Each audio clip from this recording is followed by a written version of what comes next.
Pledge of Allegiance.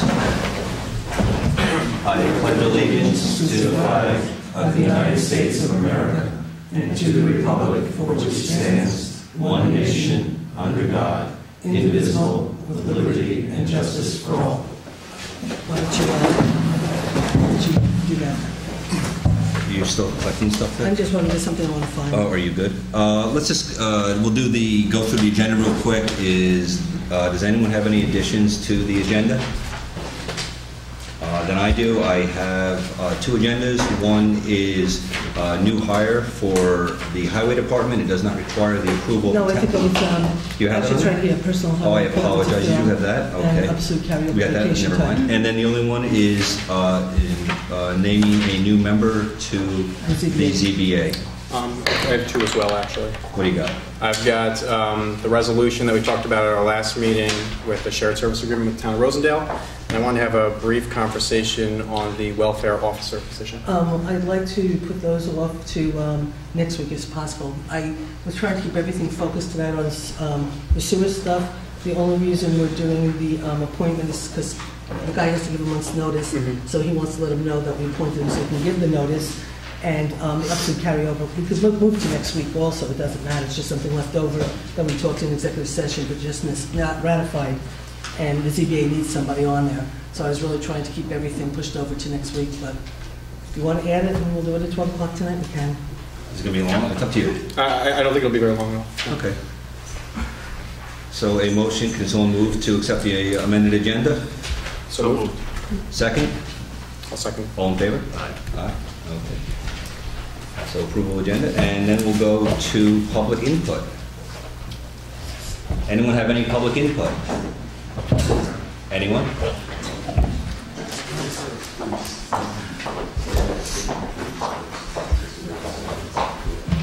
Hi, my name is Marcia Massey, and I'm a Gardner resident. I'm the mother of two middle school students who are going to be going to the high school. And I know I can speak for several parents. We're very concerned with the board considering placing a sewage facilities treatment facility next to the high school. Again, I can speak for a lot of parents. We urge you to reconsider finding another site that is a little more appropriate. Thank you. Thank you.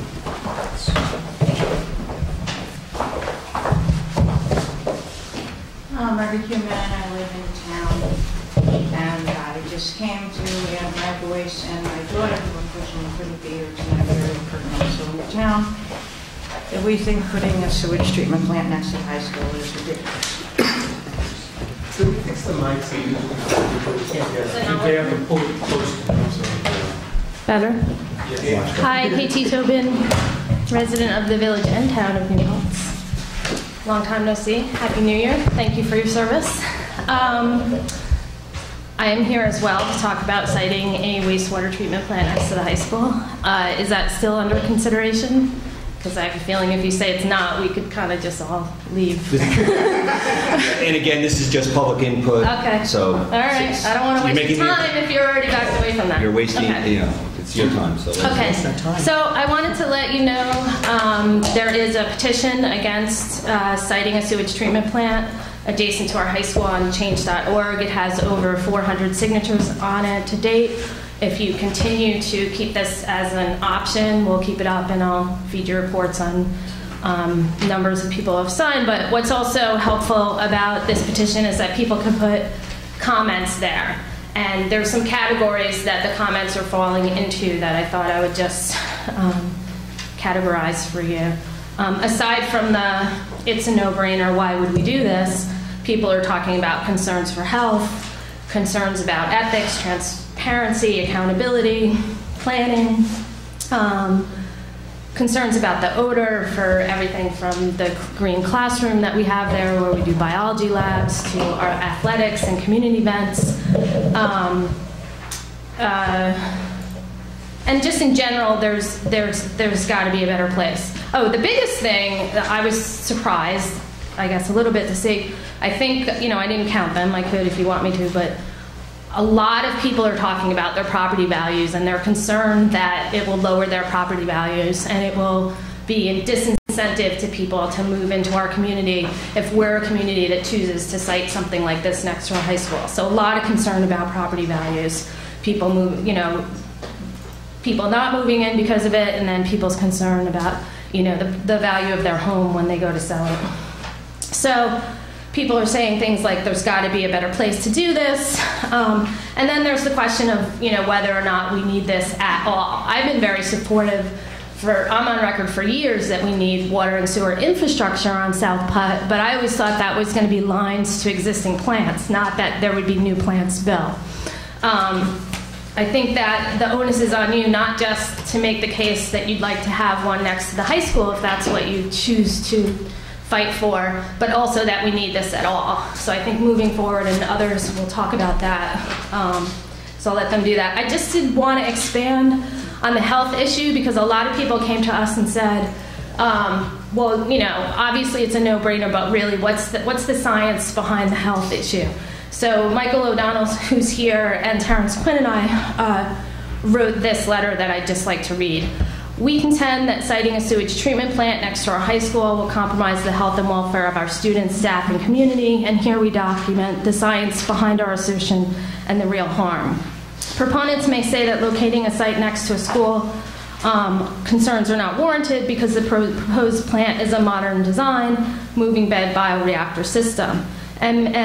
MBBRs, however, still carry risks. Like other systems, volatile organisms and compounds are emitted, placing immune-compromised individuals like children at risk. Children have a higher percentage of chronic respiratory issues compared to us adults, as well as higher respiratory rates and lower body mass. So thus, they're more sensitive to these substances, especially those with already existing respiratory issues. And we know from the CDC that about 1 in 10 school-age children have these respiratory issues, predominantly asthma. And according to the New York State Department of Health, asthma is the most common chronic illness for this age group in our state, and it's currently already the leading cause of absenteeism. So our students would be regularly exposed to sulfides, mercaptans, I don't know if I'm pronouncing that right, substances that are heavier than air, but they're thus environmentally persistent. These outputs will follow the path of least resistance from the proposed site onto the high school fields or the school itself and stay there until moved out by weather or inhaled. This exposure would occur for 8 hours a day, 5 days a week, 10 months a year. Placing a plant next to the most sensitive subpopulation of the community creates a significant health risk. Then there's the odor. MBBRs are not immune to the emanation of foul odors sourced from liquid waste and the sludge created during processing. These odors have very low sensitivity thresholds and can be dispersed over long distances. At best, they're annoying. At worst, they cause nausea and headaches. Even the most advanced systems of odor control, such as the North River plant in New York City and the plant in Middleborough, upstate, consistently generate odor complaints from their neighbors. Imagine our athletes practicing and our students doing biology labs while dealing with this nuisance. MBBRs also struggle to deal with sudden increases in water flow, the kind of increase that occurs after a heavy rainfall or snowmelt. In these cases, the plant would be forced to discharge the partially treated or untreated sewage directly into the small stream that runs behind the high school, eventually flowing into the Platico Creeks and Waco River. These discharge events are not unusual. In our state, there's been over 2,400 since mid-2013. In 93% of cases, the discharged sewage was untreated and 78% were caused by weather. Thank you for letting me voice opposition to this idea. Thank you, Katie.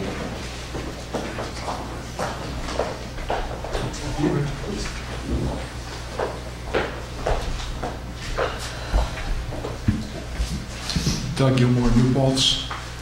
At the last board meeting, had the board not chased the public away with a 3.5-hour rant, the board would have heard a dozen or more citizens express what they think about Sewergate, Councilman Berry's conflicts of interest, and the like. Rather than the board listening to the public had to listen to the board attempt to turn Sewergate into whether or not Councilman Tourist trusted Dave Klauser. As Tourist made perfectly clear to everyone who listened, Sewergate is not about what Tourist thinks of Engineer Klauser, nor is Sewergate about how Supervisor Zimmett feels insulted or personally attacked. Sewergate is about half of the town talking about Barry's conflicts of interest regarding the issue, and that the board has not handled it appropriately. The fact that Barry made the statement that, quote, "this is not a conspiracy," is a clear demonstration that the public believes something is inappropriate, and it is not being generated by Councilman Torres or the school board, as you are attempting to make it out to be. Barry's involvement in the last meeting's discussion of Sewergate was totally inappropriate.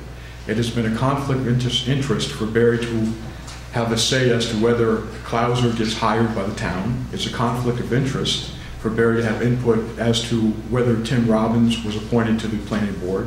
It was a conflict of interest for Barry to have accused Robbins of having a conflict of interest due to his role on the school board. It was a conflict of interest for Barry to have attacked Councilman Torres regarding Sewergate. Barry should not have been in the room during most of the meeting, much less aggressively discussing these issues.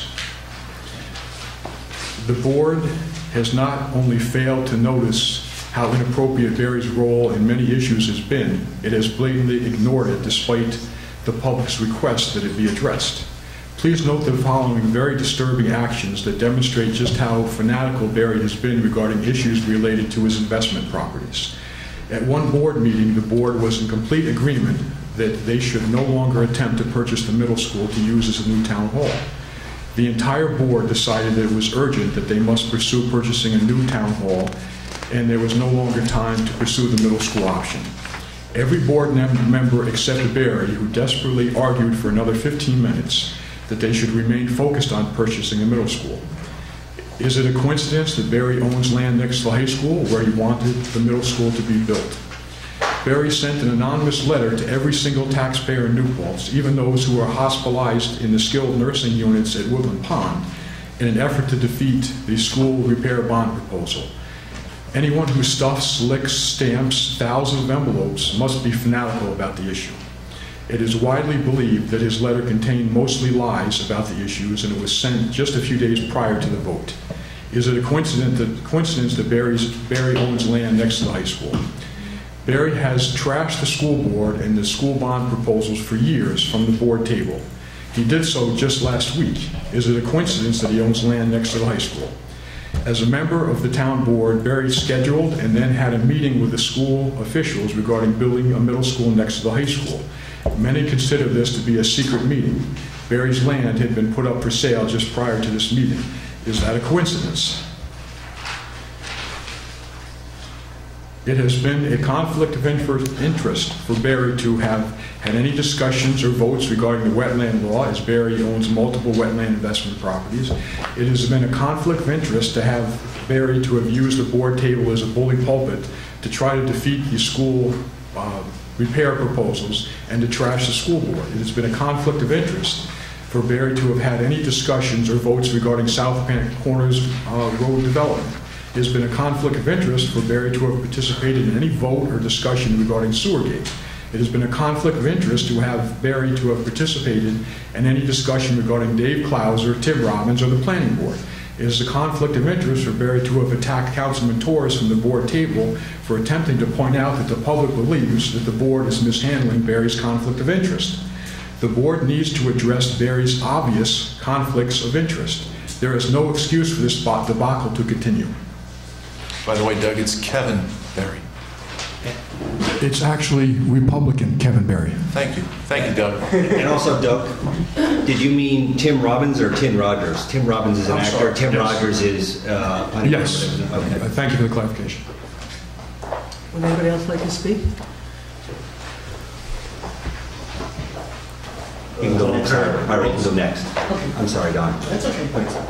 I watched the 5-hour meeting on public access, ready for Channel 23. I just want to make a comment. I want to thank you all for your service. It's hard to be here. I know emotions are high.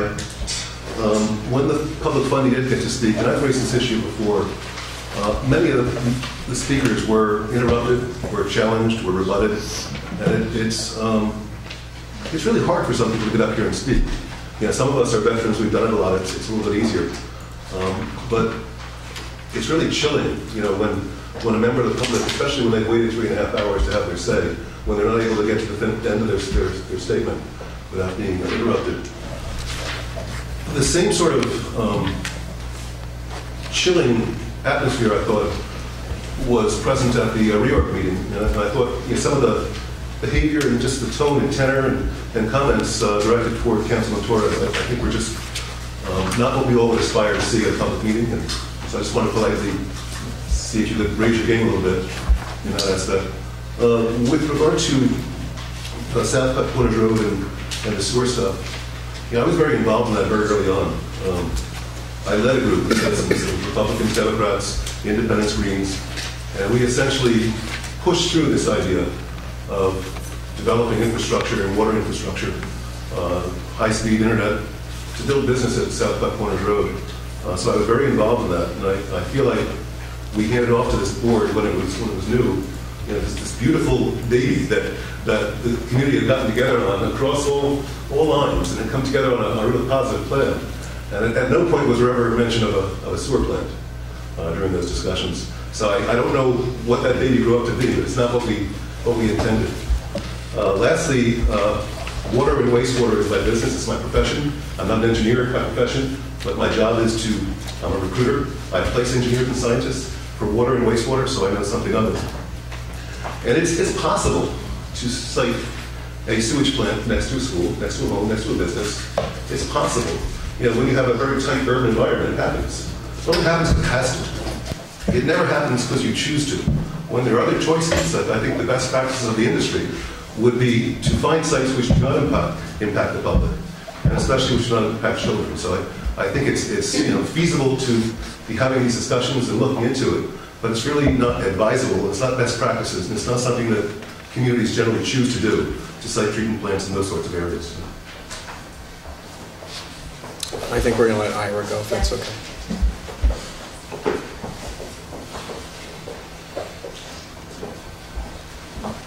Thank you.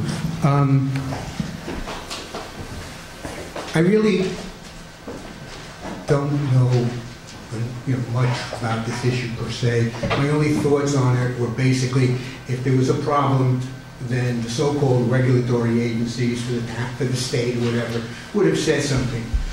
But the reason I wanted to say something tonight, and like I said, I have not been around for a while, but the last meeting and this meeting, people are attacking Councilman Barrett as if nobody knew that Councilman Barrett owned property next to the school, that he was involved in this, involved in that, or everything else. If I remember correctly, as I said, I haven't been involved, these things were brought up with basically the same type of people when he was running for office. So this is not something, in my opinion, that was hidden. It was always out in the open. Councilman Barry never denied it. Councilman Barry, in those meetings that I was able to, didn't get involved in it. But to say that he had no business doing this, no business doing that, that would be like saying you shouldn't have a landlord or a business owner on any of your boards. It doesn't make sense. And that's all I wanted to say, is that, personal attacks are one thing, but misinformation, and my whole point that I want to bring out, this was never hidden by anybody, this was never done behind closed doors, this was always, as far as I know, in the times that I've been here, out in the open. Thank you.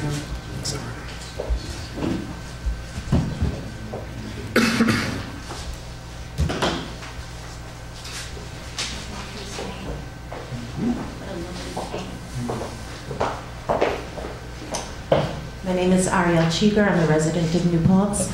As a teacher in the New Paltz School District and a teacher of young children, watching them grow and head toward the high school, the last thing I want to see for my students and for any of the older students as well is anything to compromise their health and well-being and the atmosphere surrounding their school campus. As a parent, I do not want my own children near a sewage treatment plant. I can understand the amount of difficulty it takes to make decisions as a town board, and I thank you for all of the work that you do. I understand also that at times bodies of people make decisions when they don't realize the impact on people, particularly children. I can't see how you can justify going forward with a plan knowing that there is potential harm, particularly to the children of our community, when there is a possibility to explore other options. Thank you.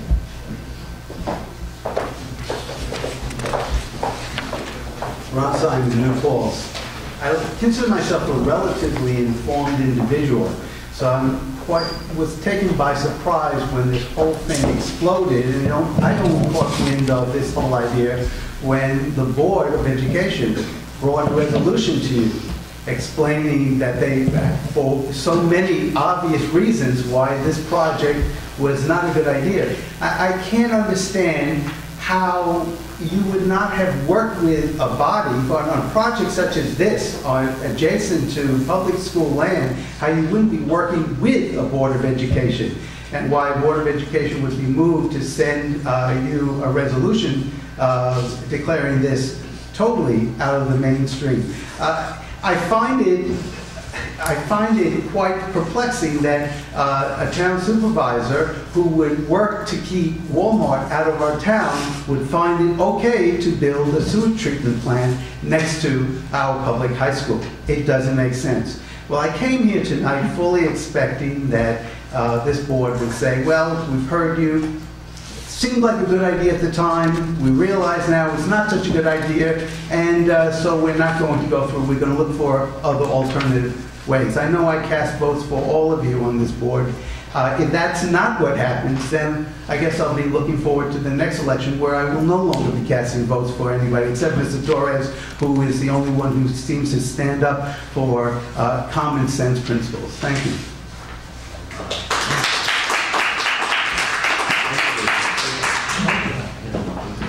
Steve Greenfield, Town of New Paltz. As always, unless mentioned otherwise, speaking only for myself. There is one slight difference this time around, although I am speaking only for myself. Some of the information I'm bringing to you is a result of diligence I've done in my capacity as an elected official in this town. I just want to be clear, I'm not speaking on behalf of the school board, but speaking only on behalf of myself, but within that context.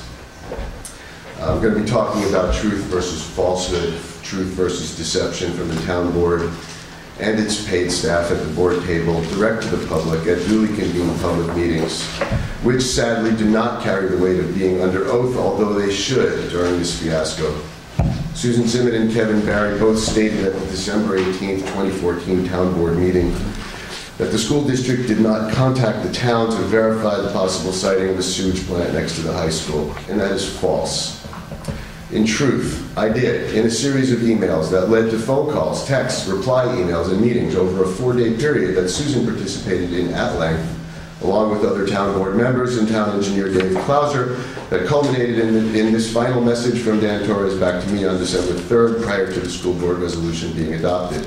Steve, below is a message forwarded to me from Susan. Susan has asked me to let you know that the board has not yet had a presentation on this topic, but it will be a public discussion for our meeting on the 18th. Formal inquiry was made, and that inquiry got a response. That is the truth, and in a moment I'll read from it. Something that's false, a presentation lasting 2 hours of public information that supposedly illustrated how transparent the town has been in the developing of this site concept that could have easily been found through reading minutes or calling the supervisor. Truth.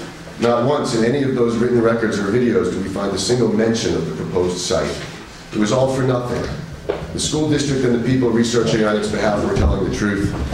And Susan Zimmett, Kevin Barry, and Jeff Logan's versions were false at the board table, as their own lengthy presentation clearly illustrated. Let's return now to the email from Dave Klauser that Susan Zimmett forwarded to me by way of Dan prior to the school board creating its resolution. That message is a detailed recounting to Susan Zimmett and Jeff Logan of his memory of my meeting with him and other elements of the development of this proposal. Within it we find this line. As you know, I was told by the Wildberry Lodge project engineer that they had been contacted by the high school, don't know who the contact person was, asking about sewer service possibilities.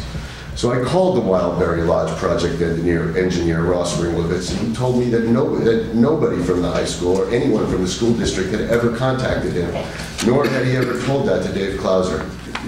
For what it's worth, without taking this into a different direction, he also told me that despite the possibility of this plant being in play, Wildberry still intends to build its own wastewater treatment plant and is moving forward with those plans. But the main point for tonight is that Ross never said to Dave what Dave reported to you as the reason he reached out to Tim Rogers and then met with me. What else did Dave get wrong? Well, quite a few things, and they're very important things, not trivial ones. The expert testimony about wastewater treatment at the high school, although I'm still trying to figure out why the town taxpayers are paying the town engineer to give input to the town board about affairs over which they have no jurisdiction. Could town taxpayers have been paying for Susan Zimmick, Jeff Logan, and Kevin Barry to attempt creating embarrassment to the school district simply because the district stood up in defense of its students and staff? But regardless of your intent in creating and conducting your presentation, Dave Klauser's input to you on it, as well as other input from the son of the very town board member who would benefit financially from this proposal, was completely wrong. Dave described our system to you as a chlorine system. It is not.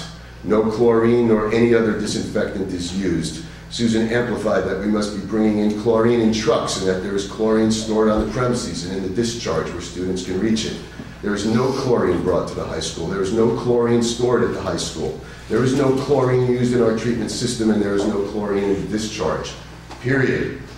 Homer Simpson moment. And all that needed to be done to prevent it was to call Steve Callahan, a public employee, on the phone. It's a yes or no question. And the answer is no. A sign was displayed that was identified as our discharge site. That is not our discharge site. Our discharge site, also identified by a different sign and not at all hidden, is some distance south of that. Any of this could have been ascertained with a level of due diligence no further than making a single phone call over to the facilities of the school district. Dave also reported first on his own, but then with greater specificity when Susan asked him to repeat it, that the DEC had no plan approvals or construction permits for the 2011 improvement work, but they do. Here are copies of all of them in my hand right now. All the submissions, approvals, and permits and closeouts. They also had employees physically on site during the work. I don't have an extra set to give you, but it's a public record and you can go get your own just by asking. I have no idea what kind of search Dave did for these documents, but at the very least it was pretty slipshod, just like his investigation of the sewage plant next to the Middleburg High School. These are the documents. Now let's deal with the portion of your investigation that was done by Kevin Barry's son. Before going into the substance of those errors, let me point out that Kevin Barry, the man who lectured Dan Torres last week about the meaning of conflict of interest, had an immediate family member providing testimony to the town board about a matter in which his father has a substantial financial interest, and that it was included by the town board, as always, without any notification or discussion with Dan Torres, in its own supplement to Dave Klauser's verbal expert input, that this is at least a little bit ironic.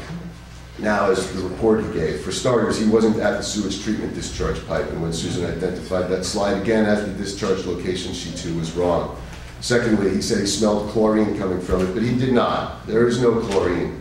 Even if he was at the right location, which he was not, none was used in the system, and we don't even use any cleaning products that could have ended up washed down the drain. And underscoring this false claim of chlorine was Dave Klauser interjecting again at that moment that chlorine was being used to disinfect at that point in the system. So all of that was false information too.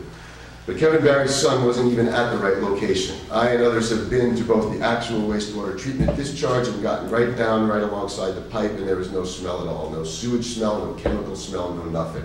I also smelled the stormwater draining out of the discharge pipe below the sign Kevin Barry's son photographed, and it too smelled like nothing. That's been confirmed by multiple sources who visited the site. You can do it too. There are no secrets at the school district. You want to know what kind of treatment system to use, call Steve Callahan on the phone and ask him. That's all it takes. If you want to make a report from your own expertise, you can also ask to visit the site and you'll be brought there and you can sniff it with your own nose, and hopefully a nose that does not have a direct financial stake in the outcome of the smell test, which you're reporting to the public does not pass one bit. Let's revisit Middleburg High School. I've already presented you with the proof that the plant has flooded and flooded severely, contrary to Dave Klauser's report on it during his presentation to you. I've also presented you with evidence that it smells bad, also contrary to Dave's report. But since last Monday, even more has come in through no research trickier than a community member going on the Middleburg Facebook page and asking the people there if the plant emitted an odor that could be smelled from the school. Everyone said yes. Some said that recently some improvements have been made, but it still smells. Less, but it still smells. Was that hard?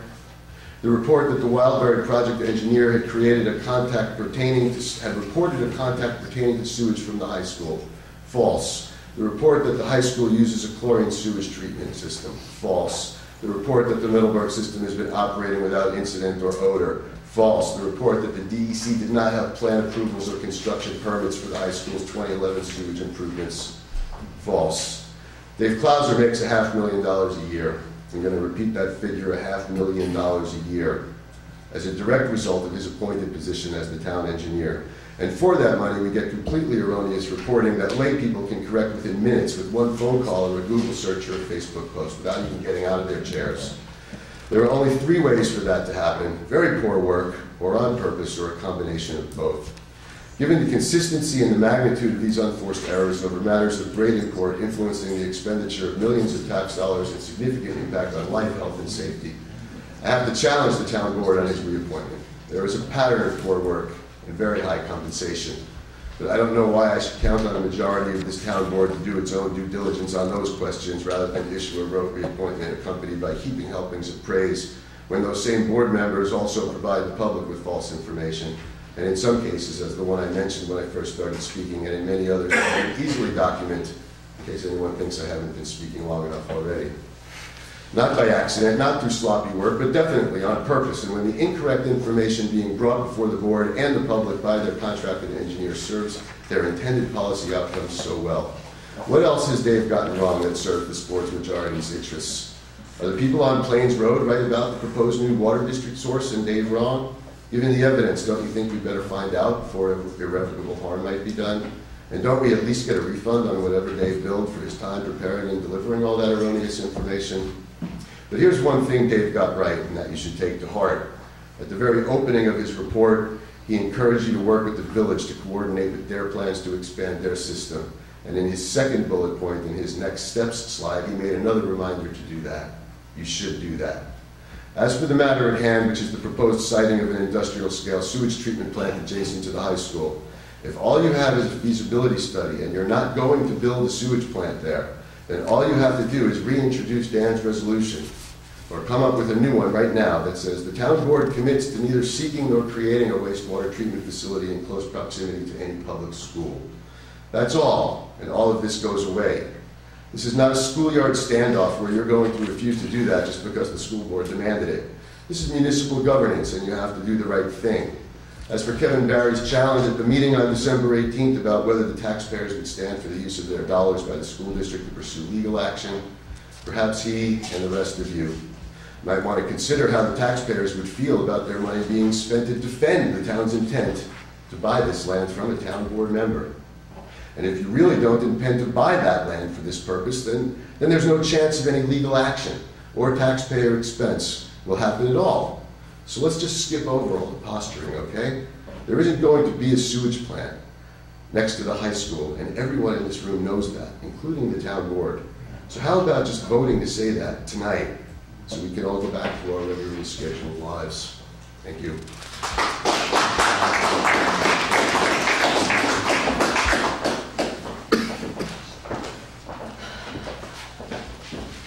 I am Fran Wishnick, and I am not going to go over all the material that I had intended to tonight because I see the agenda and I would like to hear what flows from that agenda. But there are a couple of things that I do want to say. First, as you know, I prepared a white paper, and it has some of the, it has all the material that I was able to find from actual public documents. And the reason that I went with public documents is because they're documents, as opposed to he said, she said kind of thing. So you have that, and you have the questions, and it also is on Facebook, and there's a letter to the editor that also shows you the site. So for anyone in the community who wants to take a look at that white paper, they can. And there are some really important questions that need to be answered, and I hope that they will. So in 2011 and 2012, when the application for the shovel-ready feasibility study was done, I'm not quite sure that there was a real community conversation about what shovel-ready means. And so I just want to focus a little bit on that part, because shovel-ready certification, when parcels gain shovel-ready certification, it basically means that the town can allow for an expedited review if there is a seeker for the corridor. And what that could mean is that the community would get less opportunity to have a full review of the actual light industry or office space that would locate on the South Putt corridor. And I have to say that that shovel-ready piece is objectionable to me personally, and I think it may actually not be a good idea. I think a lot of community members, if they really understood what it was, would have some problems with it. I think this community wants to review things and review it in a substantive way. And actually, you know, if Wilmerite had a shovel-ready status, we wouldn't have had the opportunity to say some things about that pilot. So think about that a little bit. I'm not going to go further with that part, but I do want to speak also about the school, and not so much the siting of the wastewater treatment plant, which I don't know what is going to happen with that. I think there are other possible sites. But I want to speak about the school in relation to the light industry / office corridor. Because if we get sewer and water along the corridor and we get shovel-ready status, I think it's very important to define a clear buffer around that school for light industry to locate within the immediate vicinity of the school. And it's not just that I think that. I've found some documents from County Planning Board and other documents that do speak to the idea of a buffer. And actually, there's a New Paltz document from 1997. It was the South Putt Development Guidelines that also reference the need for a buffer. So that's something along the way. But honestly, if you put in sewer and water and you have shovel-ready status, you need to be prepared for the kind of development that's going to occur with all the appropriate guidelines in place, including that buffer. So the other thing that I want to leave you with at the moment is that, and I want to leave the community with this, is that there absolutely are there are pressures to have development. We have an area that is zoned for light industrial / office. We have had strong pushes in the past from community members to get sewer and water in that corridor to promote industrial development. And there is a pressure to relieve the residential tax burden. There's also the pressure of resolving the Sewer 6 issue. There's also the pressure of the soon-to-be widening of South Putt Corners Road and coordination of any sewer and water development with that widening. So the pressures are real. The nutshell of this is how we do it and to make sure that we do it right. I think I'll have more to say at the next meeting after I hear your discussion, but I hope you take my comments into consideration. Thanks.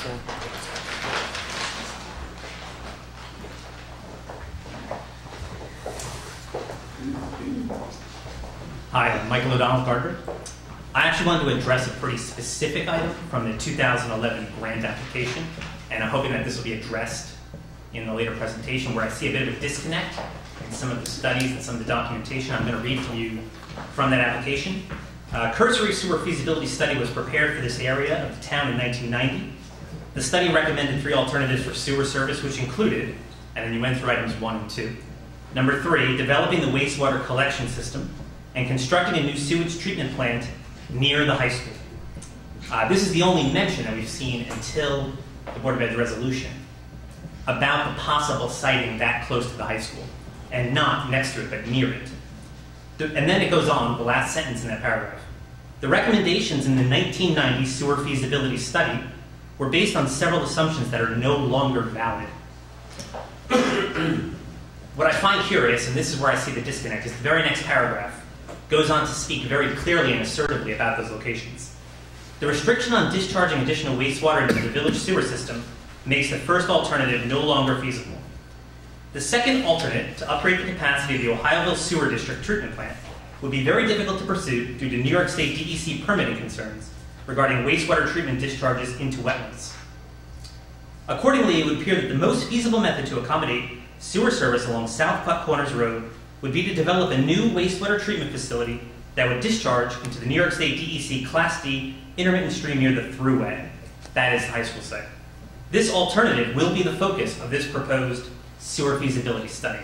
So really my question comes down to, if you have the 1990 study which outlines these sites, and we then say that they're no longer valid, the assumptions that led to those sites, how did we then get so specific in the very next paragraph with the further knowledge of these sites, which allows you to dismiss two and focus in on just that one? I still to this date have not seen any documentation or any research which would inform the decision that was made. So I'm hoping we can address that issue. Thank you.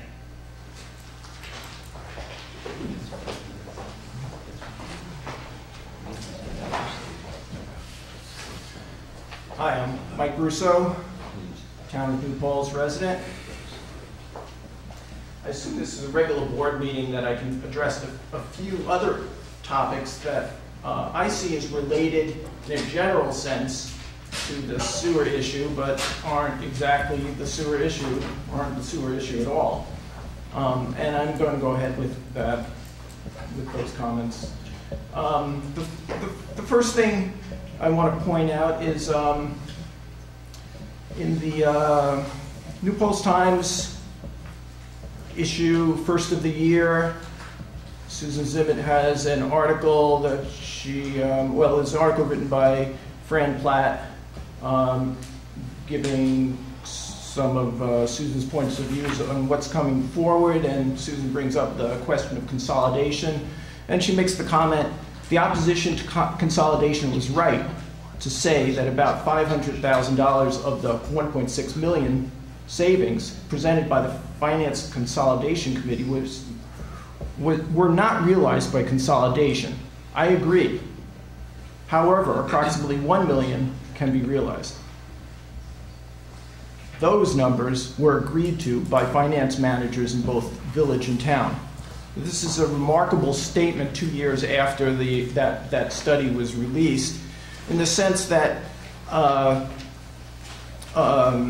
at the time, every figure there was defended as being thoroughly agreed to by all members of that committee, and that is in the meeting right after this report was presented on 1/15/2013. Susan said, we debated it, and we debated it, and until we were all in agreement, we didn't move forward, and we did that for every single solitary expense line. Now, there was a specific line related to police line savings that was questioned relentlessly, as well as many other lines. That one was for $300,000, and Susan changed her story in February 21 of 2013, where she says at that joint town-village board meeting, we absolutely fought over the $300,000, myself and Ira. Absolutely rejected using the $300,000. The only reason I accepted is when Dave Lent basically said that he can accept it and he can explain it. My attitude is that Dave, if you can explain it, then fine. I will back off and I will shut up, and for the purpose of consensus, I'll support it. But I fought it hard. Ira fought it hard. But the rest of the numbers I still stand by, and everyone else will stand by. So at that point, Susan backed off of the $300,000. Now she's backing off of $500,000. Where is this other $200,000? opposition to consolidation, as Susan describes, those of us who've questioned the figures, was questioning far more money than the $1.6 million of savings than just $500,000. Secondly, the opposition to consolidation is not accurate.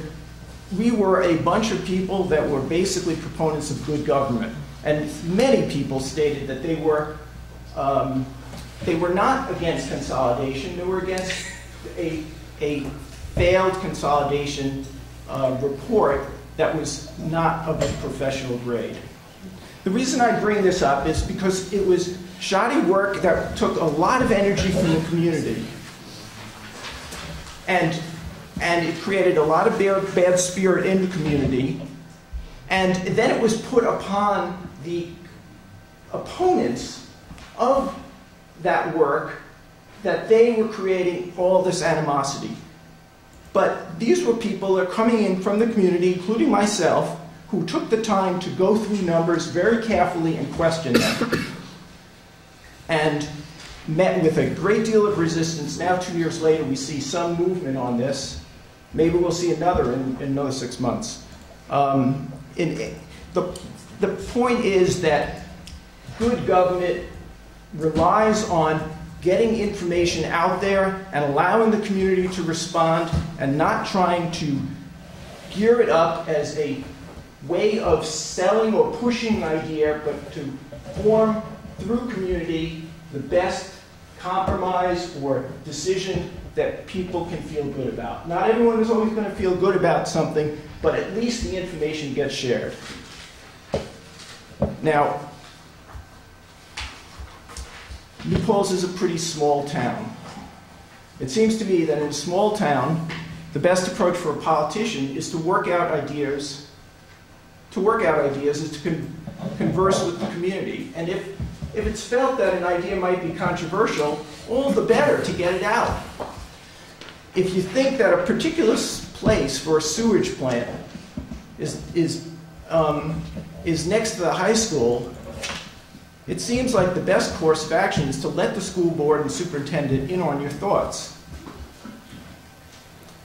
Go and have a conversation. I'm going to express some ideas and thoughts here that I expect you won't like, but let's have the conversation here on the table, because I'd rather favor open dialogue than you finding out through the grapevine or later on as if I'm plotting something that might affect you. So please allow me to tell you what I think is worth looking at and all the things we don't know yet. But we want to find out, so we have the best chance of having an informed decision. And I'll give you a chance now and often going forward to tell me if you don't like the idea and why. And as we find things out, I will share them with you. This way, we have the best chance of arguing over the facts and not fears or confusion or insult.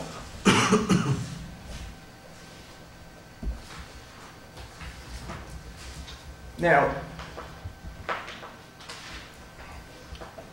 Michael, with all due respect, I want to give you time. I'd just like to know how much longer you expect to be going. A few minutes.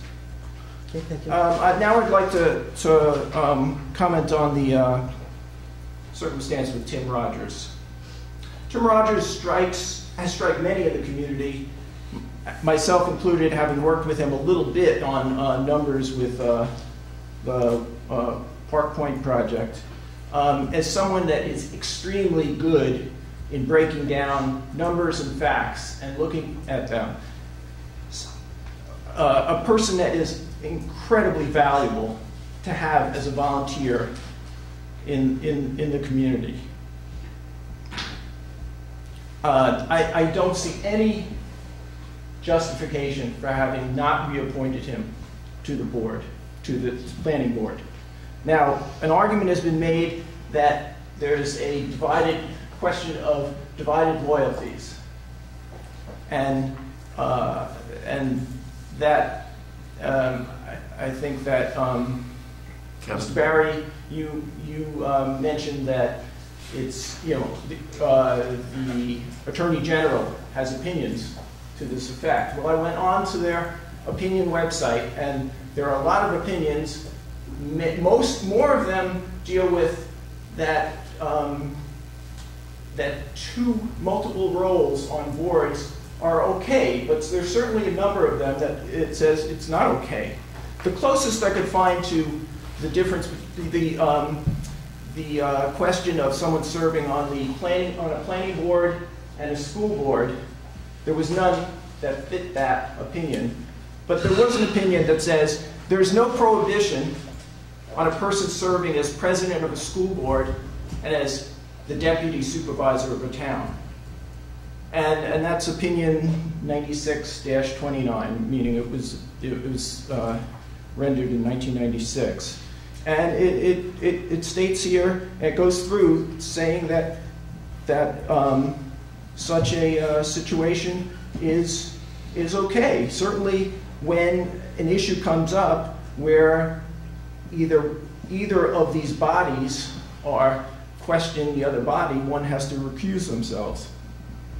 Well, so I don't see an argument there. I see actually a ruling from the Attorney General that's very close to saying it's okay that Tim Rogers could be on the planning board and the school board. And as for the letter that came from the school board, that was questioning decisions being made by the town board, not the planning board. It's a separate body. If it got to the planning board, Tim Rogers would certainly recuse himself. But that was not the case, and I don't see that as being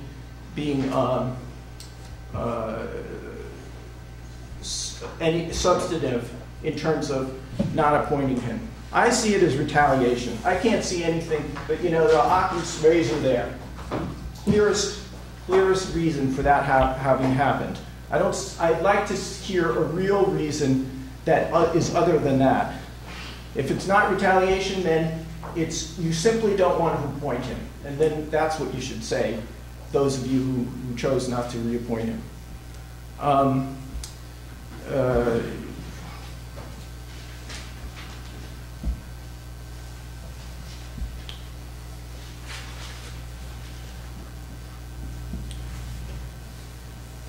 I think I said, I guess I said enough here. I had another point to make, but I think the issues I've raised, I look forward to the board. I see a topic here, lessons learned. I hope the lessons are learned. The lesson is learned that controversial stuff should be discussed with the community sooner, not later, not hidden from view. And another lesson is to, just because you feel that someone might have a different point of view than you, if their value to the community is high, retain them, because in the end, we all benefit from that. Thank you.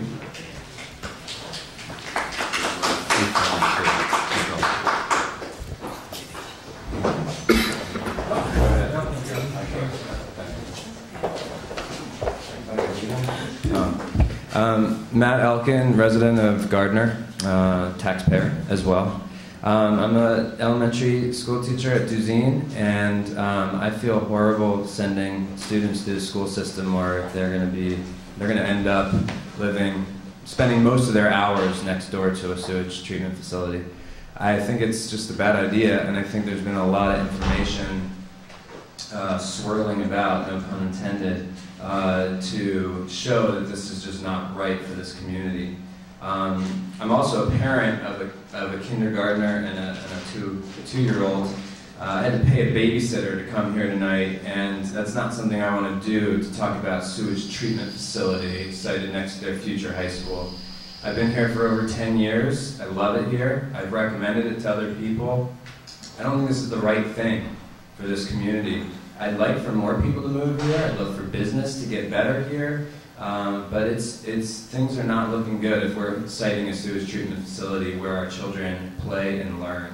I highly, highly hope that this is reconsidered. I haven't seen the town up in arms about something this severely in a long time. The banter all over the web, and in town, it's a town divided right now. It's not a happy place. I teach the first graders at Duzine all the time about asking questions and wondering. And I assume you all went to high school, but I leave with a wondering like we would do in first grade. I wonder if you went to high school next to a sewage treatment facility. I wonder. And I wonder if those students, if any of our children, young children, had the ability to be here tonight to speak on their own behalf, if they would want this for their future. Please reconsider, and thanks for hearing us speak tonight.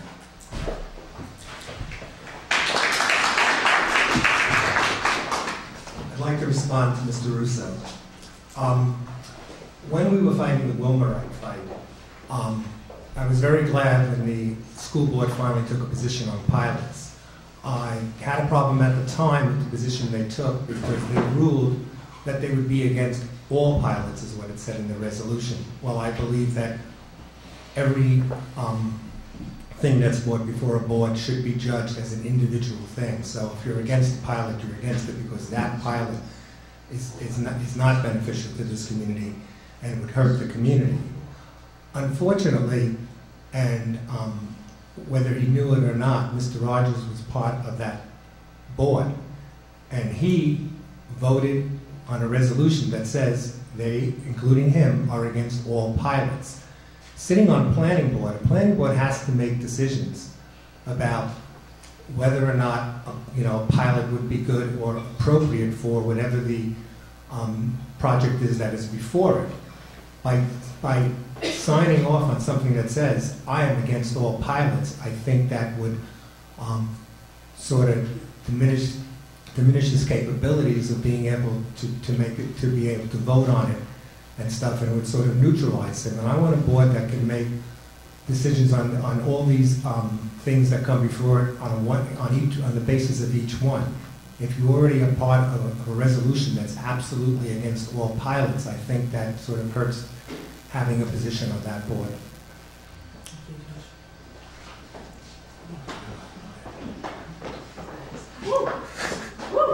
Who's that man? Tim Rogers, New Paltz. Did you just cut me off? Say that again? Of course I did. Yeah. Kitty was waiting to...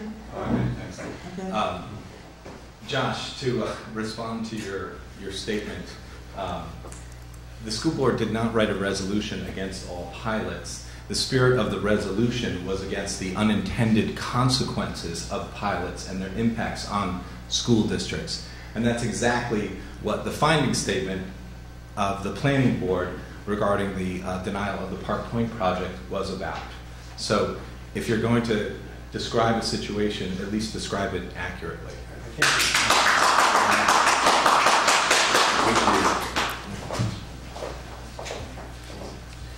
Hello. I would only add, in thinking about what Josh just said, under his logic, then you should have reappointed the entire planning board because they all voted for that particular line of thought. So at your November 18th meeting, Susan's looking puzzled. I does not get really, please. Okay. Please. Just hurry up. Okay. At your November 18th meeting, you asked me to draft a letter to the ZBA asking for clarification of their ruling on their Park Point variance. And I don't know if you ever had a chance to, I know you've been busy the last couple of meetings. Here it is again. I just sent you an email copy of it, and I hope that you'll get a chance to send this letter on to the ZBA just to understand what kind of measures they have in place if Park Point does violate the environmental protections that they verbally promised in their application for variance. So that's are you giving us a copy of it and you just resend it? I just give it to you. I think you've all got it in the email. Here it is again. A big problem that has always existed for the town board is that there's no clear channel of communication between you and the public. And there is always email, but that's not necessarily a public dialogue. And I know that board members have expressed concern that emails have been released without the consent of all parties in the thread. Just for the record, on the town website, there's a link called Email Thread with First Contact from the School and Supervisor Response, which includes emails from me up to December 5th to all of you. No one ever asked for my consent, which I freely give tonight.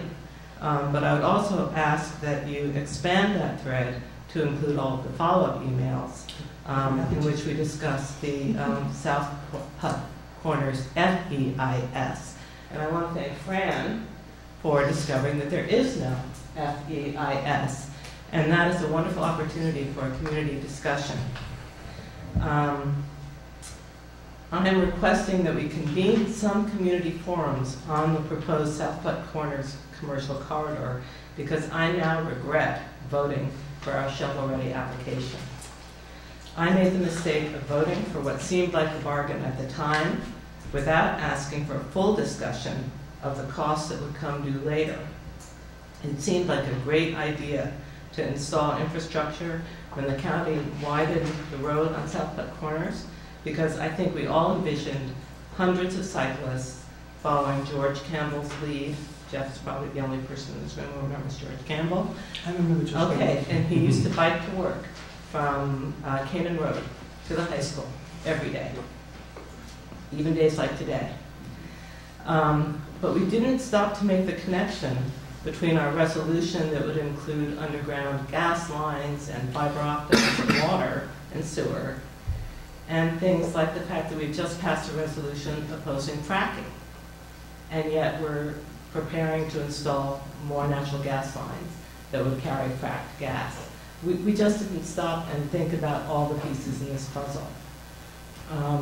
We didn't have any discussion on the new thinking about the real cost of commercial development, a study that I emailed to all of you on Tuesday. And our feasibility plan left out the most important part of any plan, a budget. What are we planning to spend, and what is our expected return on that investment? The application repeats the same old emperor's new clothes thinking that commercial development will increase the tax base. But based on what? The fact that that's what we've always been told? Just as we were once told that residential housing would increase our tax base? I'd like to see some new data on whether or not commercial development really does help the tax base. Our application references the discredited January 10th draft comprehensive plan, discredited, but later it also cites the 1995 master plan, which in my personal opinion doesn't need to be tweaked very much. That master plan contains this gem: industrial and commercial development consistent with community character and infrastructure capacity should be encouraged as a means of reducing tax pressures on residential property owners. So if we could just put that on the, on the top of our feasibility plan, so that when we talk about industrial development and commercial development, if that is something that is still at the forefront of our community value, then let's do the numbers. Let's see whether or not under our current zoning, could there be a new park point along this industrial corridor? From the little bit I know of looking at our zoning layout, it's possible. We could get housing and not commercial. So, we haven't really had that discussion yet, and I thank you, Fran, again, for, asking, let's just take a breath and really have some community forums about what we hope for from commercial development.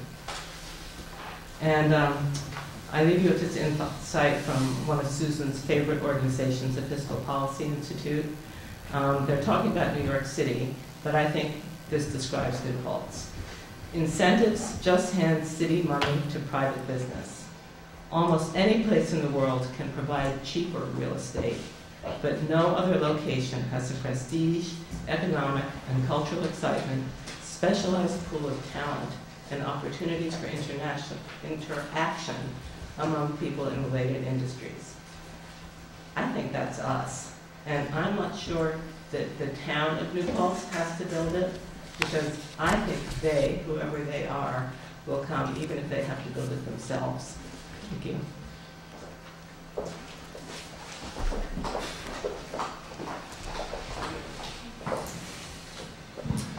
My name is Richard Webb, resident of New Paltz.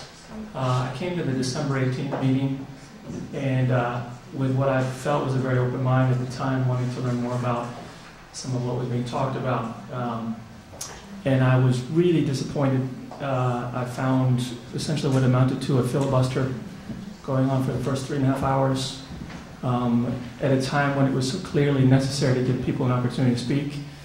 I think a number of people mentioned the failure to communicate with the town. I think that's been shown to be a problem. After leaving the meeting, I began doing a bit of my own research. I thought, well, why is it so intentionally difficult to find out more about this? One of the things that was said in that meeting was that I think Mr. Logan had mentioned that he was acting as the liaison to the planning board, and in that capacity had held a number of meetings with the developers. And in looking back a little bit, I don't see any mention of those meetings with developers in the agenda of any of the town meetings. So the question is, if those meetings were happening, were they being discussed with any other members of the town board? Was it happening unilaterally? I would hope that they're being recorded in some way, and so it raised a flag for me to not see any mention of those at all. I believe this is a situation where things have been sort of painted into a corner. I hope that the sort of tone of this board becomes a bit more professional and rises up to the expectations of the people. I've seen no small amount of eye rolling and smirking during the last, I guess it's only been 2 hours. You remember during the December 18th meeting, it was some 3.5 hours that we were made to wait. So I think this can be overcome, and I expect the best and hope the best for everybody. Thanks. Anybody else like to speak?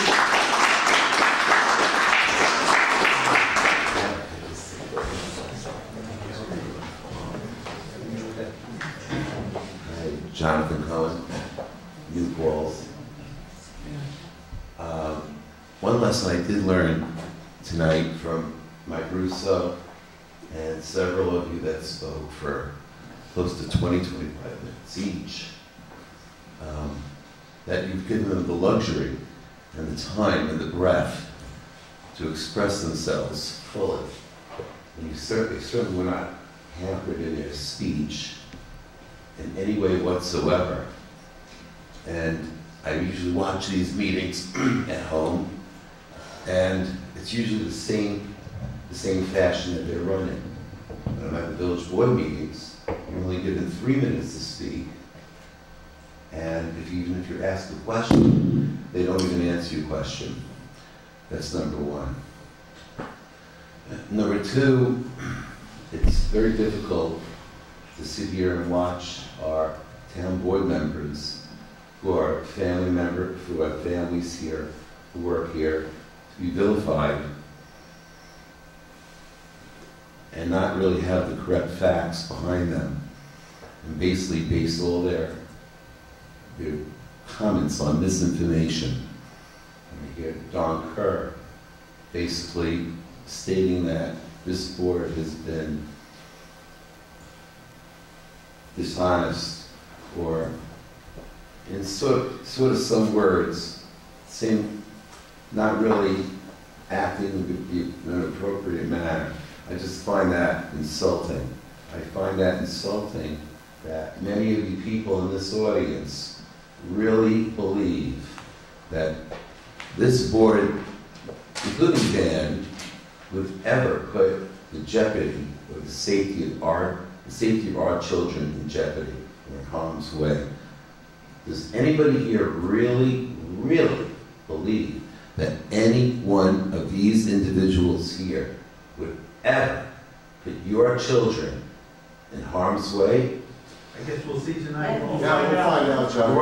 Ron, you make yourself very clear on a Facebook page, and you put down Ken Barry, and you make some very, very horrendous and terrible statements and assumptions. Wait a second, this is not, everybody got the respect to talk. John, talk to us. John, talk to us. And then my last statement is that we all, I served on a village board, and when my term was up, I stepped down, and I was very proud to have served on that board. Was I looking to have another term? I might have. I wasn't asked, but I was proud. I served my term, and I gave the next person an opportunity to serve a term as well.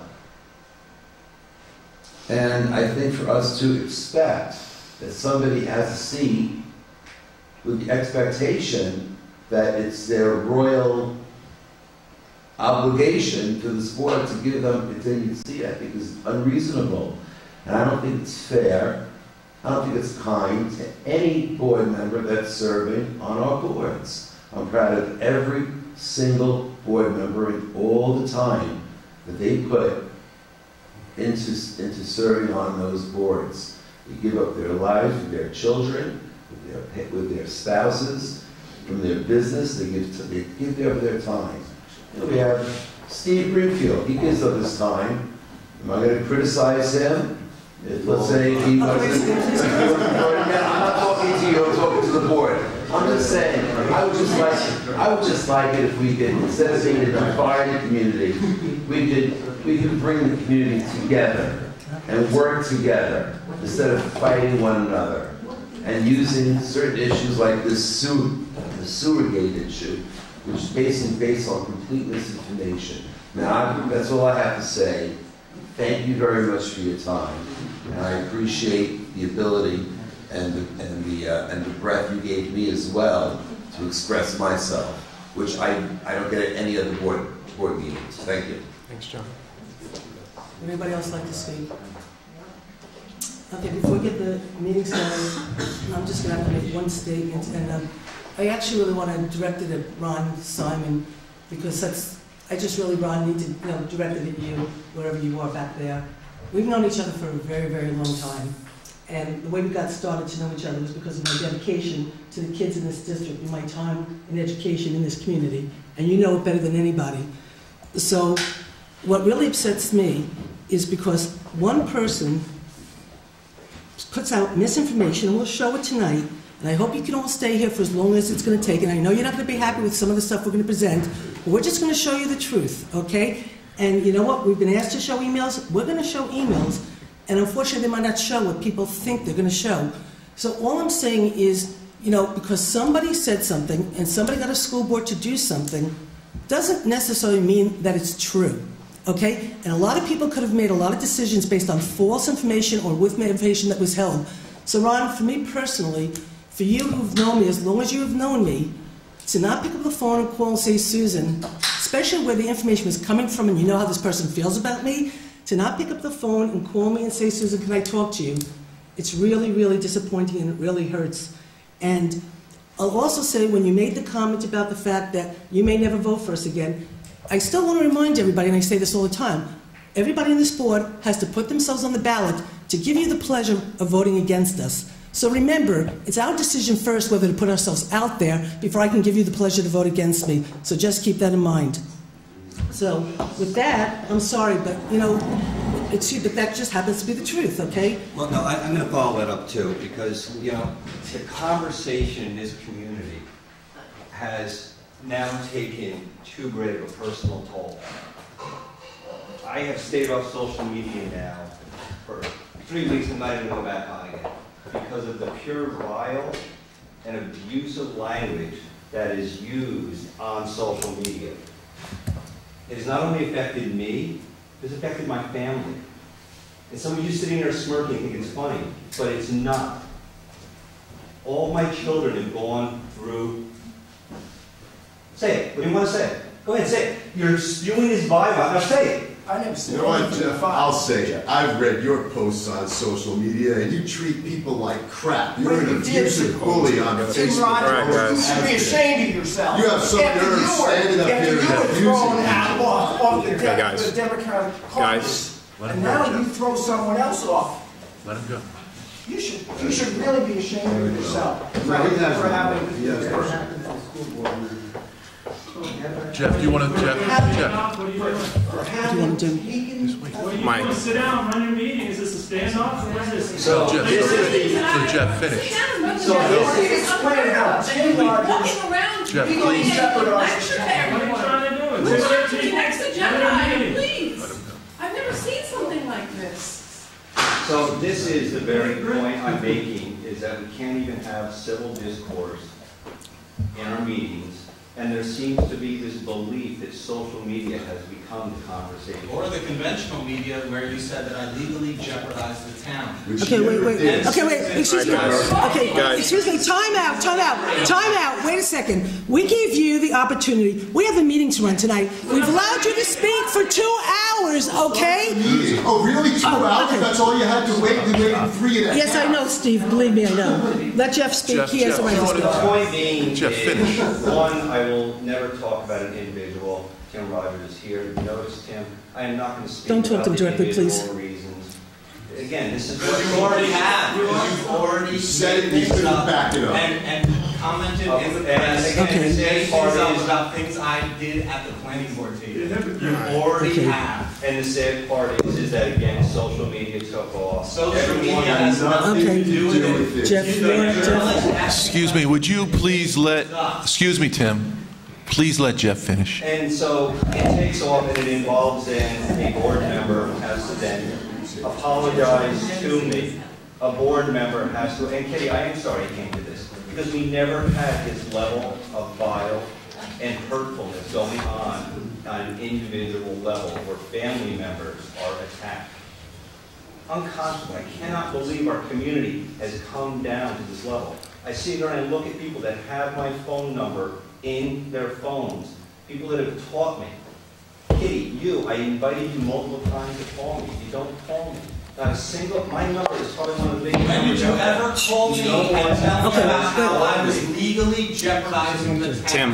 When did you ever call me? And explain that to me before you make comments like that at this table and to the newspapers. So the problem is that this is the level of the conversation. You're welcome, Kevin. It is sad that it has come to this level, and this is why we have difficulty getting people to be willing to serve in this community. They don't want to serve in this community because they don't want to put up with this. With the personal attacks. They don't want to put up with it. And it is absolutely just shameful. I wish more people would be involved. We do a $10 million budget, and we get one person to attend 3 meetings. Kitty, you were one person to attend meetings. But you'll come about something that there's no information out there. And I just find this sad and disheartening. I'm 5 generations in this community with my children. If you think I would do something to harm this community or any of the population of this community, then you haven't taken the time to call me or talk to me or try to have a civil conversation. I will not, Kitty knows me from the old board, I will not sit and talk about an individual and what the transgressions may have been or why a decision was made. If they want to call me, I will discuss it, but I will not. I will give the reasons that are part of the record of the boards, and that I will do. But I will not talk about the individuals. And I'm very sorry. I really hope we can go forward and be much more civil and call people and talk to us. You know where to find us. But this is just, I find this sad and disheartening. And I appreciate everyone turning out. And it's just sad. I really am. It just saddens me that this is the level of the discussion we now have. So thank you, everyone. I really appreciate it. Okay, the first thing on the agenda is sewer feasibility review options. I'm going to do the first part of this. Some of it's going to duplicate what a lot of... You want to name a member of the board so he doesn't have to sit here? We have an appointment. Can we do that? Or oh, sure. Why don't we do that? We have a member Phil, here to be appointed to a board. I'd like to move to appoint Phil Suby to the Zoning Board of Appeals. Second. Any discussion? All in favor? Aye. Motion so carried. Congratulations, Phil. So, Phil, tomorrow, if you can... I have to change my mind. Oh, good. Thanks, Phil. And Phil, tomorrow, if you can go into Roseanne's office, if you want to contact me, I can help you with it, and fill out the paperwork, and take an oth of office. Thank you. Actually... Thank you. Congrats, Phil. Okay. Just one thing, though. Can you just indicate that he's filling out the vacancy left by Gail Chrisman, and it'll expire on 12/17/2017? Yes.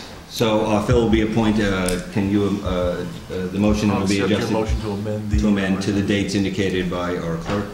Okay. All in favor? Aye. Motion so carried. Why don't we Thank just you. do really quickly to the upsuit carryover? Because of the town hall move, it was Stacy and Lynn both had vacation time, but because of the move, Stacy could absolutely not could not take a vacation, and Lynn, because of payroll and everything that was going on. So we had discussed it in executive session. We never actually just took action, and so the year is over. So I just want to move that Stacy Delabrade and Lynn Carge can carry over their vacation from 2014 into 2015. So I'd like to make that motion. Second. Any discussion? All in favor? And again, once again, I want to thank Stacy. Aye. Everybody in favor? Yep. Aye. Okay. Yep. Just again, want to, for the record, thank Stacy for her incredible job that she did with the move, and Chris Marks for the amazing job they did, and congratulate all the employees for the dedication they showed. And then just real quick, Chris, what was the name of the guy for the highway that you want us to appoint? Jason Messina. Okay. So I'd like to... Actually, under highway law is that we don't need to appoint him. He's doing this as a courtesy, so I believe we just need to approve that you're hiring him. Yeah, so we're going to do it because we like to have it in the minutes, that everybody, whatever. So we're moving to accept the appointment of Jason Messina as recommended by the highway superintendent. To the position of? MEO. MEO. Okay.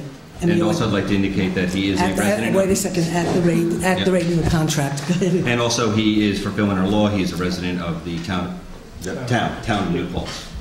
Okay, so I made a motion. Do we have a second? Second. Any discussion? All in favor? Okay, Aye. great. Okay. There's no announcements, right? There's one announcement, Repair Cafe, Saturday, January 17th, 10 a.m. to 3 p.m., New Paltz Methodist Church, Main Street. Bring your beloved but broken item, and together with our repair coaches, fix it for free. Thank you. Do you know what was on there? I don't see any. It was in the Noah folder.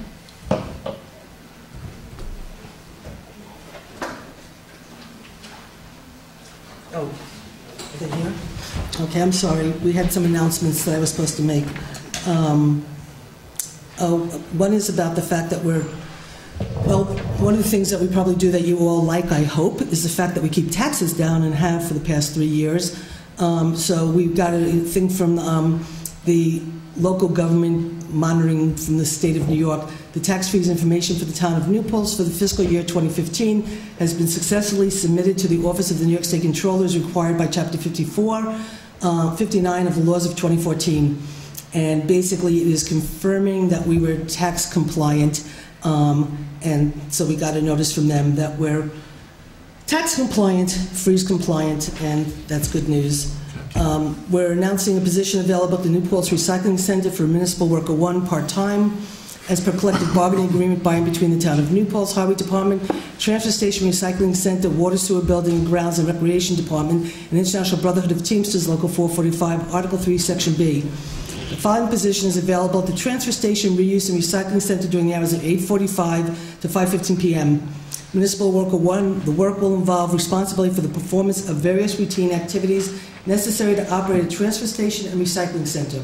A valid New York State driver's license will be required for the position. Work is performed under the general or direct supervision of a higher level employee or department head.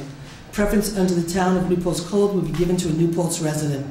Please contact 845-255-8456 if you have any questions or are interested in the position. Our hours of operation are Tuesday through Saturday from 9 a.m. to 5 p.m.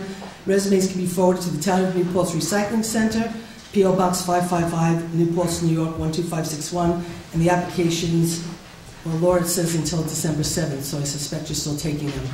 So you want to say until the end of the month? Or until the next board meeting. Or to the next board meeting, okay, so that would be until... Next week. Well, that's not weeks, we're not talking about next week, because do you have applications and people? Okay, so we'll say until next week. Okay, and then, all right, I'm sorry, and I have to really apologize. We were going to dedicate the reorg meeting in memory of Al Marks, who was our historian for many, many, many years, and we didn't do that, so even though we opened the meeting, we'll close the meeting in his honor. But Al Marks of New Paltz, July 18, 1920 to December 3, 2014. A friend to all, Al Marks, PhD of New Paltz, passed away on December 23, 2014, at the age of 94. Born in Farmingdale, Long Island, on July 18, 1920, he was a resident of New Paltz for over 50 years and a professor emeritus at the State of the University of New York at New Paltz, where he taught English for over 20 years, specializing in early American literature. He was notably published on Nathaniel Hawthorne, Walt Whitman. And I'm not going to go through the whole entire thing because it's pretty long, but he was a great guy. He really served our town for a very, very long time. So rest in peace, Alan. We'll close the meeting in his honor. Thanks, We're closed on Monday for Martin Luther King. Oh, okay. And one more announcement. We're closed Monday for Martin Luther King Day. Okay, so with that, I'm going to read an overview on the alternative options to meet sewer needs of the South Park Corners Road. This is written by me, so it's from my perspective. There were a lot of things that were said tonight, so unfortunately there might be some duplication. But anyway, so I'll start with the purpose, history of the study. In 1960, South Park Corners Road was zoned for light industrial development. For a point of interest, this designation was put into place before the high school was ever even built. In 1990, the town hired Clark engineers to do a sewer feasibility study to estimate the sewer needs and look at the potential treatment plant sites. That 1990 study identified 3 potential sewage treatment alternatives: the village sewer, the sewer 6 treatment plant, the treatment plant site identified near the high school. In 1995, a generic environmental impact statement was completed on the Putt Corners corridor, analyzing the type of development it could support. In order to attract the type of industry identified in the study, a recommendation was to build water and sewer infrastructure. And I'll just point out that Butch Denner was the chair of the planning board at the time the study was done. In 2011, the past administration created an application for a shovel-ready grant for the sewer feasibility study, but never submitted it to Ulster County. In 2012, this administration followed through and submitted the application. By the time the study was undertaken, the village had already enacted legislation that only through annexation could the town's sewer be hooked up to the village, thereby eliminating the village option.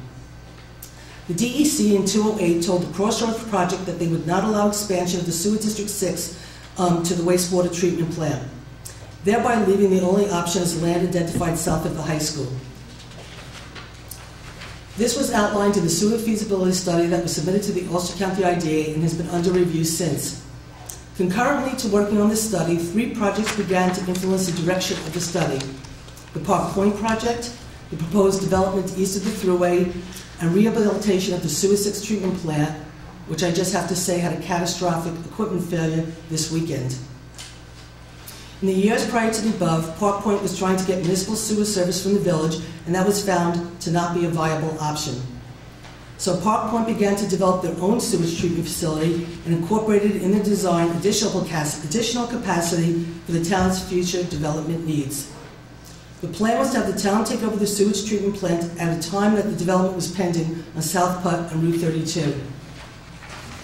The town worked with the developer's engineer and chose the type of sewage treatment plant that was expandable to meet those future needs. Following all of this work, litigation brought this option to a grinding halt for the moment. The town was also working on preliminary engineering on the necessary rehabilitation for the sewer 6 district treatment plant. Still a real necessary issue. Dave Klaus and I met with the DEC to review the rehabilitation of sewer 6 and possible minor expansions of the sewer 6 district wastewater treatment plant. At that meeting, the DEC informed us that their preference was not to rehabilitate the outdated sewer plant, but for the town and the village to partner to build a state-of-the-art sewer plant that would serve the entire community. The DEC indicated they would consider lifting the village order of consent if the 2 municipalities collaborated. At this meeting, the DEC also suggested another site to review for potential wastewater treatment on North Putt Corners Road. I followed up with Mayor West and was informed that due to the village annexation law, accepting additional sewer from outside the village was not an option. Dave reviewed the site on North Putt Corners and didn't pursue due to the wetlands mapping of the property, which did not show enough land to build a plant. Simultaneously, Dave was also working with 2 planning board applications, Wildberry Lodge and Hidden Ridge Apartments, which is at the 87 Motel location, to discuss their option for sewer service. The Hidden Ridge Apartment project application was eventually withdrawn, due in part to no sewer service being available. In reviewing Mulberry Lodge, one option is to treat its wastewater on site, and the second is to be a customer of a larger town sewer district. At a later date, the site, next to the high school identified in the Clark 1990 sewer study, was presented to the DEC. Without specific site information about the wetlands, the DEC's general response to this location was not positive.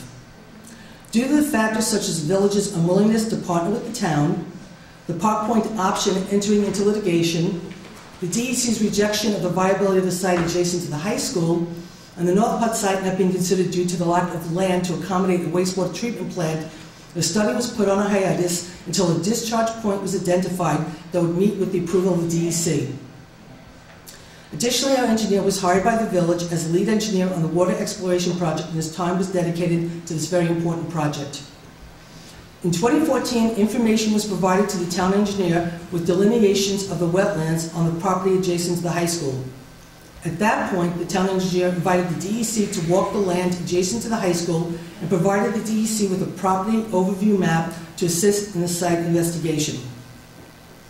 At this meeting, the site investigation was focused on an area outside of the wetlands and wetlands buffers that appeared viable as a treatment site. Later, the DEC reviewed the site on North Four Corners Road in more detail and found that site might support a smaller wastewater treatment facility. A conversation with the landowner has transpired. Further conversations and review of the site and pending property acquisition agreements may make the site viable. Options before the town. Since identifying South Putt Corners Road as an industrial corridor, businesses have shown interest in locating on South Putt Corners, but ultimately walk away because of the lack of sewer and water infrastructure. Weekly, I get emails from the county executive's office with businesses looking to locate in the industrial corridor. The phrase, "build it and they will come," is very real. Many people in New Paltz are struggling. I hear it every day. Due to the ever-increasing tax burden on our residents, there's a critical importance that the infrastructure needed to attract and support development is put in place. As supervisor of this community, I, along with the majority of my board, are dedicating to making New Paltz affordable. So, a review of the 4 wastewater treatment options. The 4 options that appear to be available for meeting the sewer needs of the South Putt Corners Road's corridor of future development are: 1. Collaboration with the village to incorporate the development's future wastewater treatment needs into a community wastewater treatment plan. Now, again, this is me speaking, and this is my report. My number 1 option is, and always has been, collaborating with the village to develop a new, state-of-the-art sewage treatment plant that will serve the entire community of New Paltz now and into the future. Again, this was also recommended by the DEC as their number 1 option also. The DEC recommended a plan to myself and Dave that utilized the latest treatment process, utilizes green, energy-efficient systems that reduce operational costs to the greatest extent possible, and is a case study in sustainability. The recently commissioned sewage treatment plant they spoke to us about incorporates photovoltaic solar panels to help offset electric power costs, a geothermal heating and cooling system, and a waste heating recovery system for heating and cooling needs of the operations building. This type of design pays off long-term for the users, and the cost of these green innovative technologies are being partially funded with several sources of grant money. And what I left out of here was they wanted also for this plant to be moved out of the site where the current village site is, by the river, in wetlands near tons of homes and restaurants, and they want to move it on a piece of property far back on Huguenot Street, high up on a hill, and that's where they wanted the site. Again, this is my preferred direction to resolve our community's sewer needs and always has been. However, I cannot wave a magic wand and make this happen. The village government needs to be a willing partner.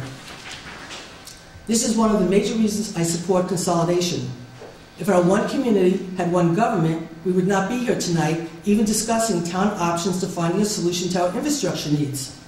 Unfortunately, our community has consistently been denied the option to vote on this issue, and the town is being forced to look at options. Number 2, Park Point Wastewater Treatment Facility. This option is presently not available until litigation with the town is concluded.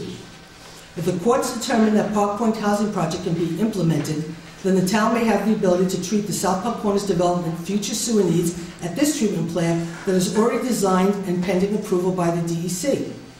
That would be my second choice, as the cost to build and land acquisition would not be the town's burden. Treatment plant site south of the high school. This site meets all DC site criteria and its design is a state-of-the-art biological wastewater treatment system that can accommodate the east of the Thruways project wastewater treatment needs, the sewer needs of Sewer District 6 users, and will be expandable to accommodate the future sewer demands of the development of South Putt Corners Road. 4. Treatment plant site on North Putt Corners Road. This site meets all DC site criteria and will be designed as a state-of-the-art, low-maintenance and operating cost wastewater treatment plant. Due to limited site area, this treatment plant, however, would only meet a portion of future development needs. Timeline considerations. 2 timelines are consideration of moving forward expeditiously with resolving the means to make sewer service available to the future development of South Putt Corners Road development corridor. Meeting these timelines would be most advantageous to the development of a wastewater treatment for this area. The 2 timelines are: for years, the town has been waiting for the Ulster County to undertake road widening improvements on South Putt Corners. It has been a goal to be able to install the necessary sewer lines along South Putt Corners in concert with the planned roadway presently being designed by Ulster County. After the failed middle school bond vote in 2010, then School Board President Don Kerr formed a committee to study the type of industry that the community should try to attract to South Putt Corners Road.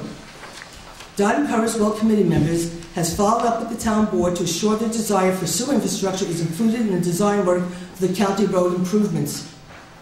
After a press conference with County Executive Michael Hine on the announcement of the South Putt Corners Road widening, Don Kerr, on behalf of the committee, followed up to make sure that the needed sewer lines at South Putt Corners was not left out.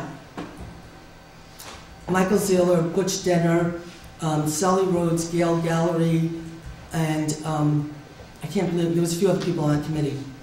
In order to accommodate this deadline, the wastewater treatment plant site should be confirmed by the spring of 2016. 2, to be able to take advantage of a substantial hookup fee to service the Walbury Lodge sewage treatment needs, the new plant should be designed and permitted in construction and ready for operation by the early summer of 2017. In closing, the sewer feasibility study, and it's just a study, and the statements that, and we'll get into that later, that a plant next to the high school has been permitted, that we have the money, has been designed, that we have a site plan, that we're imminent and we're about to build, is the furthest thing from the truth. Almost every one of those statements is not true. It is one of the 4 sites that has been reviewed thoroughly in order to understand where we go and what we do, and that's what's being presented, and that's about as far as it's gone. It's all a bunch of stuff on a piece of paper, can be burned tonight, and nothing will happen. But yet all this hoopla, so be it. Okay? It's like, you know what, somebody's saying that that black man raped that white kid, and then they hung him from a tree, but he actually didn't rape the kid. Okay? I'm sorry, but we've just spent 3 weeks being attacked for basically citing something that's about to be built when that's furthest from the truth. Anyway, in closing, there are 4 options that will be included in the South Putt Sewer Feasibility Study that will be submitted to the Ulster County IDA. 1, a state-of-the-art sewer plant designed in collaboration with the village. 2, Park Point packaging plant. 3, the South Putt Corners packaging plant. And 4, the North Putt Corners packaging plant. The final South Putt Corners feasibility study is expected to be delivered to the UCIDA within the next 2 weeks. So that's an overview of where we're at. Dave has gotten most of the usage needs. He did ask the school, which is how this all started, for what their needs would be, just in case they had to hook up into sewer. He's yet to get that, but that's where we're at. And so now everybody knows where I stand. I don't know if any of the board members want to say anything about this before we move on to the next subject. Anybody?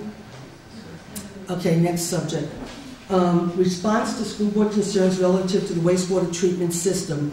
So I'd like to invite Dave Clausen up to answer, to handle the next section. I'm just going to go get some water real quick, but if you can come up, Dave. Okay. Oh, you got some?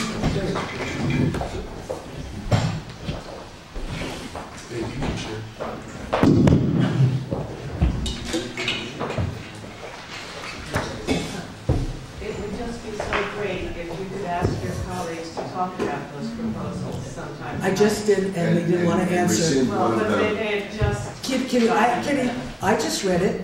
I asked if anybody wanted to say anything. They chose not to. Did they get to see it before this?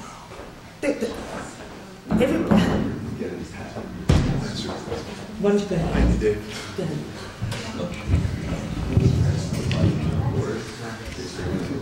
I will answer you this way, Kitty. The board members who talk to me, yes, they know about this. Everybody got to see that. No. So you didn't provide it equally to all members? No. Did we tell us? Go ahead. Go ahead. Dave. Continue, please. No, she said to the ones talking. I said, well, Kitty, I worked with Kitty. I worked on this on Sunday. I worked it on Monday. I haven't finished it until 6 o'clock tonight because I had so many other things to do.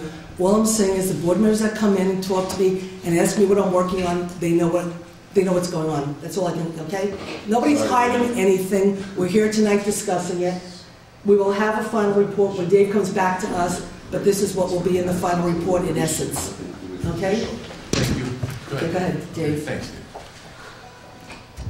This is a description of the wastewater treatment plant that's sited near the high school. It gives everyone more of an idea. Well, wait a of what second, we're talking can I just ask you a question? This is not the one just cited near the high school. You're going to talk about the treatment plant that you're working on right now. It's the same one that's cited by Park Point, and it might be, if North Park Point is site, it might be smaller, but it's not the one for the high school.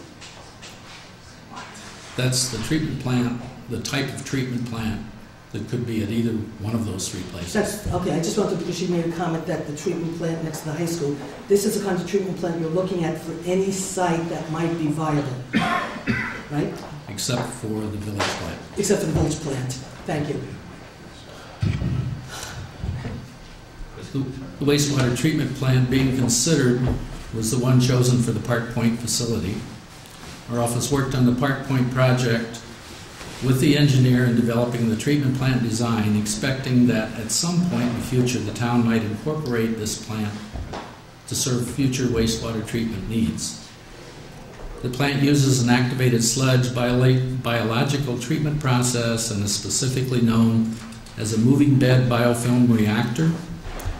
These plants are known for their enhanced nutrient removal, ease of operation, and low treatment cost. The primary means of treatment is by an aerobic bacteria culture that reduces the organic matter in the wastewater to byproducts of carbon dioxide, water, ammonia, and energy. The ammonia component is reduced by a nitrification process. The primary input in the treatment process is the introduction of air to keep the bacteria well fed and active. A clarifier and a rapid sand filter are used to polish the final effluent, and disinfection is provided by ultraviolet treatment. There's no chlorine disinfection that's required. The process uses only 2 chemicals in small amounts: magnesium hydroxide, which is commercially available and known as milk of magnesia, and that's used for adjusting alkalinity. The other is aluminum sulfite, which is commonly used in water treatment plants, and that is used to remove phosphorus, which is a new removal that's required by the DEC for any treatment that goes into small streams. Primary source of odor at the wastewater treatment plant is where the raw sewage enters the treatment plant in an anaerobic state, and to a lesser degree in the process of the sludge disposal. This plant has the intake portion of the treatment process and sludge storage located in the enclosed building that has odor control equipment incorporated that treats any odors prior to release into the building's ventilation system. The aerobic process occurs in buried tanks outside of the building and does not produce odors. However, these tanks are covered to ensure that no odor could be released. Sludge would be hauled from the facility, from the sewage treatment facility, and treated and disposed of at a regulated treatment facility. That would be like the village treatment plant that has a belt press that processes that. Sludge disposal would occur on a monthly basis. Location of the treatment plant on the high school site is southerly and predominantly downwind of the high school and the fields, and at a lower elevation from the high school and the fields, which would further limit concerns regarding odor. Noise produced by the treatment plant will be very limited. The intake process that produces some mechanical noise is located inside the control building. The outside equipment that will produce noise is a standby generator that would be operated once a week, and blowers that put the air into the treatment that's used to aerate the treatment process. Both the generator and the blowers would have sound attenuating enclosures, and their sound measurements are well below acceptable noise standards, especially considered that wooded buffers can be maintained in the siting of that plant. This plant has redundancy in its equipment to preclude not being able to adequately process the wastewater in case of an equipment breakdown and planned maintenance activities. Siting criteria by the DEC requires that this type of treatment plant should be no closer than 200 feet from a residence and less separation distance for non-residential buildings. Then I had, I think, about a dozen or so concerns that I saw in the school district petition and some other concerns that I heard at the meeting on the 18th. These are my response to those. I can find no danger or threat to public health, students, teachers, and or staff from the potential siting of a sewer treatment plant on the property near the high school.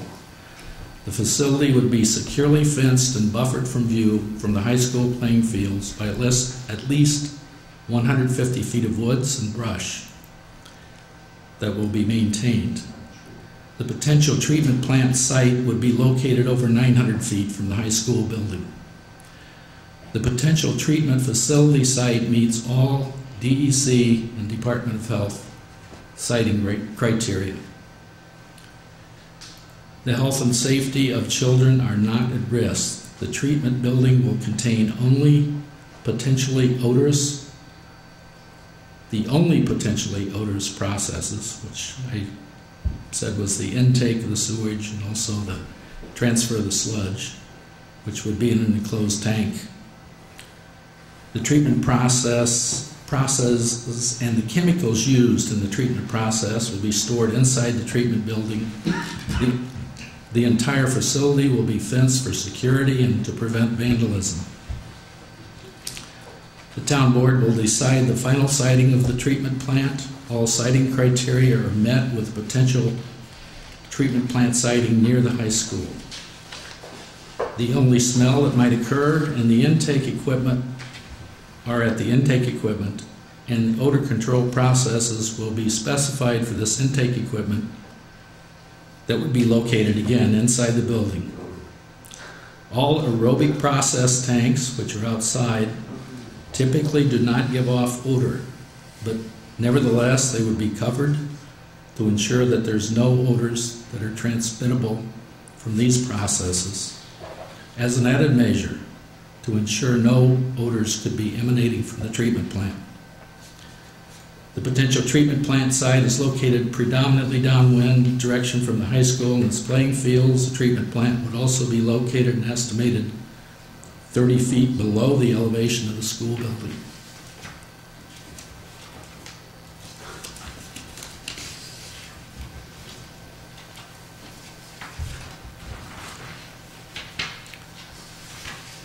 The kind of treatment plant can be sited within 200 feet of any residence according to the DEC required separation criteria and closer to non-residential structures.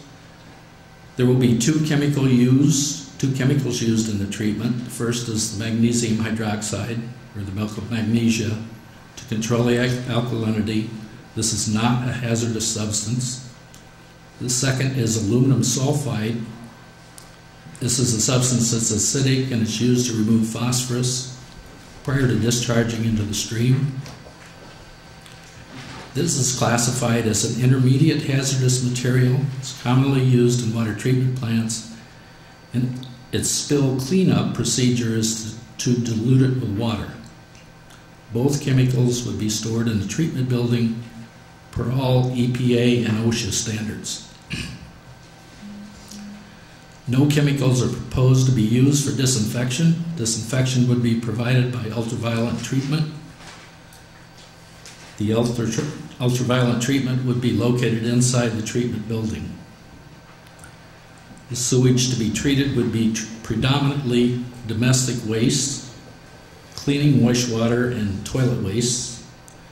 Commercial waste must not exceed domestic waste concentrations, or else they must be pre-treated before discharging the town sewer according to the town sewer code. As I said before, only two chemicals are used in the primarily biological process. The primary treatment input into the system is air. It's introduced to increase the rate of waste decomposition by the bacteria. There is no concern for the need for an evacuation required because of either of the two chemicals that are used if spilled. No sludge will be processed at the facility. Sludge is stored in a tank and removed for treatment at a larger wastewater facility. No flow would be expected to be coming from an aging sewer collection system, which was one concern. All collection system would be new, and there's no concern for leaking pipes that would be subject to inflow and infiltration.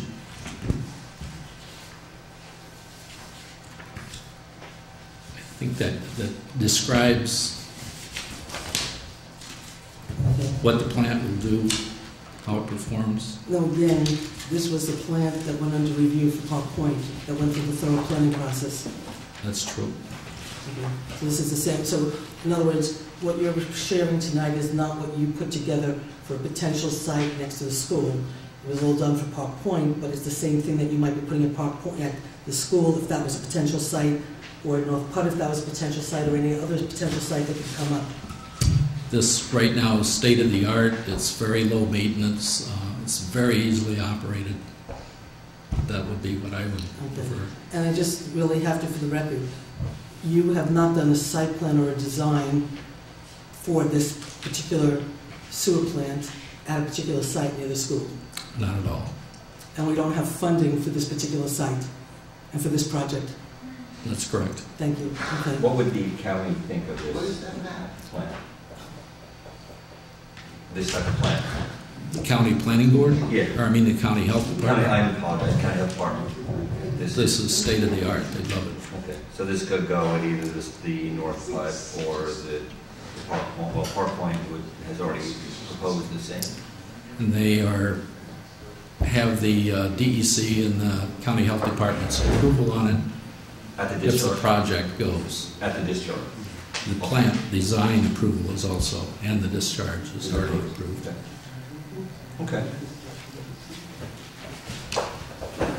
This is not an industrial scale plant. That word offended me. It's not. This is domestic waste. This has no industrial component to it at all. And then also in the study they have sent up to the county. Excuse me, if you want to talk, please go outside of the room. We're having a meeting. Thank you. No, excuse me, Steve, this is our meeting. I want to hear truth, and I'm still not hearing it. Keep going. There's some truth here if you'd like. Go ahead, speak truth. Go ahead, Dave. Speak the truth.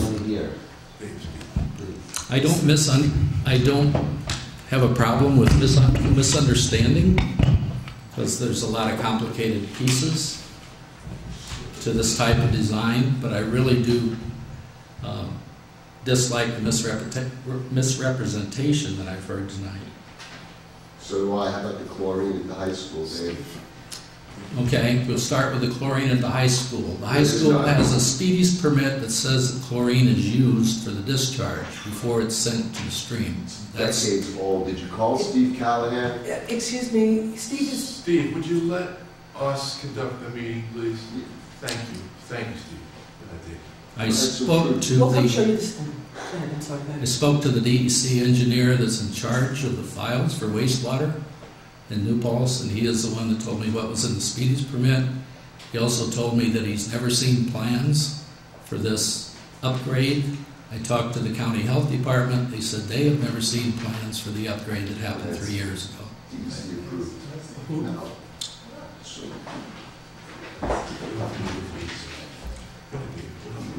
I spoke to the Wildberry. Josh and Steve, if you want to have a discussion, please go outside of the room. We're trying to listen to Dave.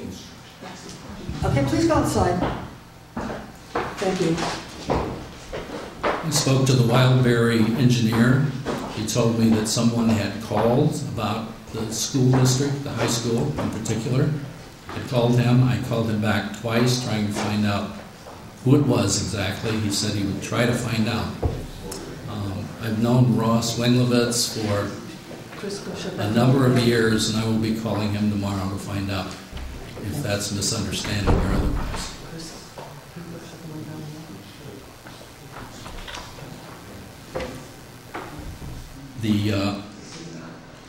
I guess one of the issues is the way, the context that's here. Steve at the last town board meeting said something about the National Guard had to come in and save the plant because it had flooded. Where does this do? In Middleburg, New York. Turns out that was Hurricane Irene. The entire village got flooded. It was called a 500-year flood. The plant was part of it that was cleaned up by the National Guard, who was in there to clean up the schools because the schools got flooded also. Didn't the whole entire town get flooded? The entire town, It was that destroyed. entire county. The entire town was destroyed. This is a picture of. It's no wonder that the treatment plant got flooded.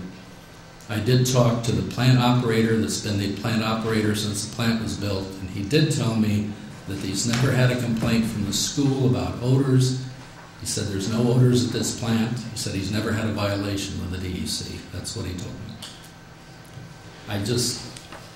Misrepresentation is not fair. Something else that Steve said that was just ironic at the last meeting was this plant is located in a floodplain. Not close. There's no floodplains in that area. So I'm just, don't mean to vent here, but that's bothering, to say the least. Last thing I'll say is our firm, not Dave Clauser, but our firm works with 5 different municipalities, plus we do a lot of other work.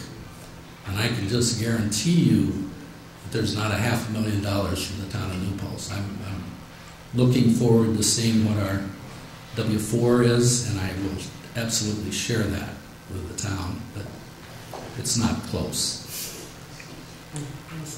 Okay, Dave, so the next So Dave, thing... how did you feel about being personally attacked tonight? How did it feel? I guess I considered the source, Kevin. I've heard that before. And I guess also, Dave, is just the plan that is going up to, or the study that's going up to the county, will that also include what type of waste we would anticipate from the different types of users? Yes, what we looked at with South Putt was a combination of light industrial, which is a very light manufacturing or warehouse, and also office. And we looked at trying to find out which one had the most density and trying to prepare for the biggest plant that would be necessary to serve that area. So it'd be more like compared to the one that's over, I believe they're on Sewer 6, the Ultra Seal plant, something like that. Most of their water usage is out of their restrooms, I don't even really use any on the floor, or very little. They do some wash down and that's it. That's what we're looking at. That's considered light industrial. And that's zoning is what drives what we're going to get in there. We're not getting a factory in there. We're not getting something that's could be an issue. The zoning prescribes what can be built in there. So any industry we get would be more washroom-related, individual use? If it had any use that was beyond that, it would have to be pre-treated before it could be introduced into the sewer. On their side, that would be their responsibility. There are limits on what we can accept for sewer. And those type of facilities, there's already dark warehouse space in Ulster County that has that already probably built in, with the absence of IBM, the absence of other. Right.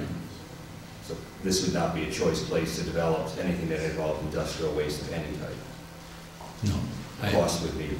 I don't believe our zoning allows it either. Our zoning doesn't allow, actually our zoning does not allow it, but then there are places that are already attractive, so. And we hope to, I know Susan had spoken to Mike Hordinsky of the IDA, just to give him an update, and we're hoping to get it to him within the next 4 weeks. They said probably even sooner. Maybe sooner. And we have the numbers crunched. We're just trying to put the report together at this point. Yeah. Okay. So Rosanna, what I'd like to give you is Jeff and I was supposed to go to the IDA meeting. I was on the agenda. I had asked them to put me on just because of all the controversy going on, just to sort of basically say to them we have 4 sites. We're doing our due diligence like they knew, and that we'd be giving them the update as soon as possible. So I was really just going up to just, because of all the controversy, just to sort of say that the study's coming soon. Unfortunately, fortunately, I guess in a way, I got called to a really important meeting, and I had to go with Jeff. I had a meeting at 7 o'clock yesterday morning, and we were up at someplace at 8 o'clock meeting. But anyway, so I had the opportunity to speak to the IDA member afterwards, and I guess a few people went up there because they were so excited that I was going to be speaking that they got up at 7 o'clock to go hear me talk, so I'm really flattered. But Michael sent me what they handed in as public record, so I'm giving this to you for the record.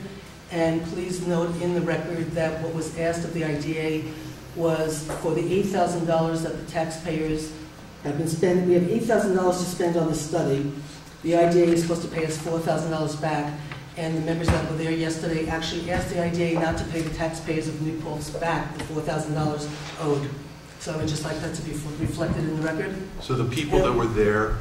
Actually, there were only 2 residents that he told us about. It was about. Stephen Greenfield and Paul Brown who asked the IDA not to pay the taxpayers back the $4,000 that we would be owed back when Dave hands in this study. So it would be our expense. Right. Okay. So just please reflect that in the record. I just also put in the record how flattered I was that people got up really early to go hear me speak. Okay, so Dave, moving forward, there were some things that got revealed in the feasibility study. I don't know if there's stuff we... Which part are you talking about? Okay, no, I think actually that was going on. That wouldn't come to that. You want to give a little... So we have a situation where we have the existing village system. We have the system that the DEC would like us to build, which I would love for us to build. And then we have the one that you just talked about. And then we have, in a comparison, what the school district has now. So can you just give a little bit of an overview of the environment that we're operating in and what the things we're looking at? The village system is a traditional treatment plant that treats a little over 1 million gallons a day. It's permitted for that. It has trickling filters. It has some pretty old technology in it. There is odor at that plant. That's for a bigger system. It's also sized to be able to take care of more than just industrial waste. They also process sludge there. It's just a bigger system. So they actually do the sludge right there on site? Yes. So is that why some of the neighbors smell and stuff? The sludge is done inside a building, so there could be in the summertime. What's the consent decree about, Dave? That has to do with the overflow, and it's the I&I, or the infiltration and inflow into the old pipes that comes out during heavy rainstorms. The pipes get overloaded hydraulically, pop manholes, and untreated waste flows down the street from time to time. That's what caused the consent order. The village has been working on that for several years now, and they've been looking at places where that happened, trying to repair those, and been pretty successful.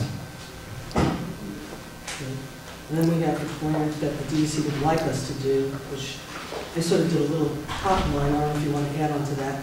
I can just say that it's considered a package plant because you can build a plant to treat what you have right now, but it's very expandable for the future, and it's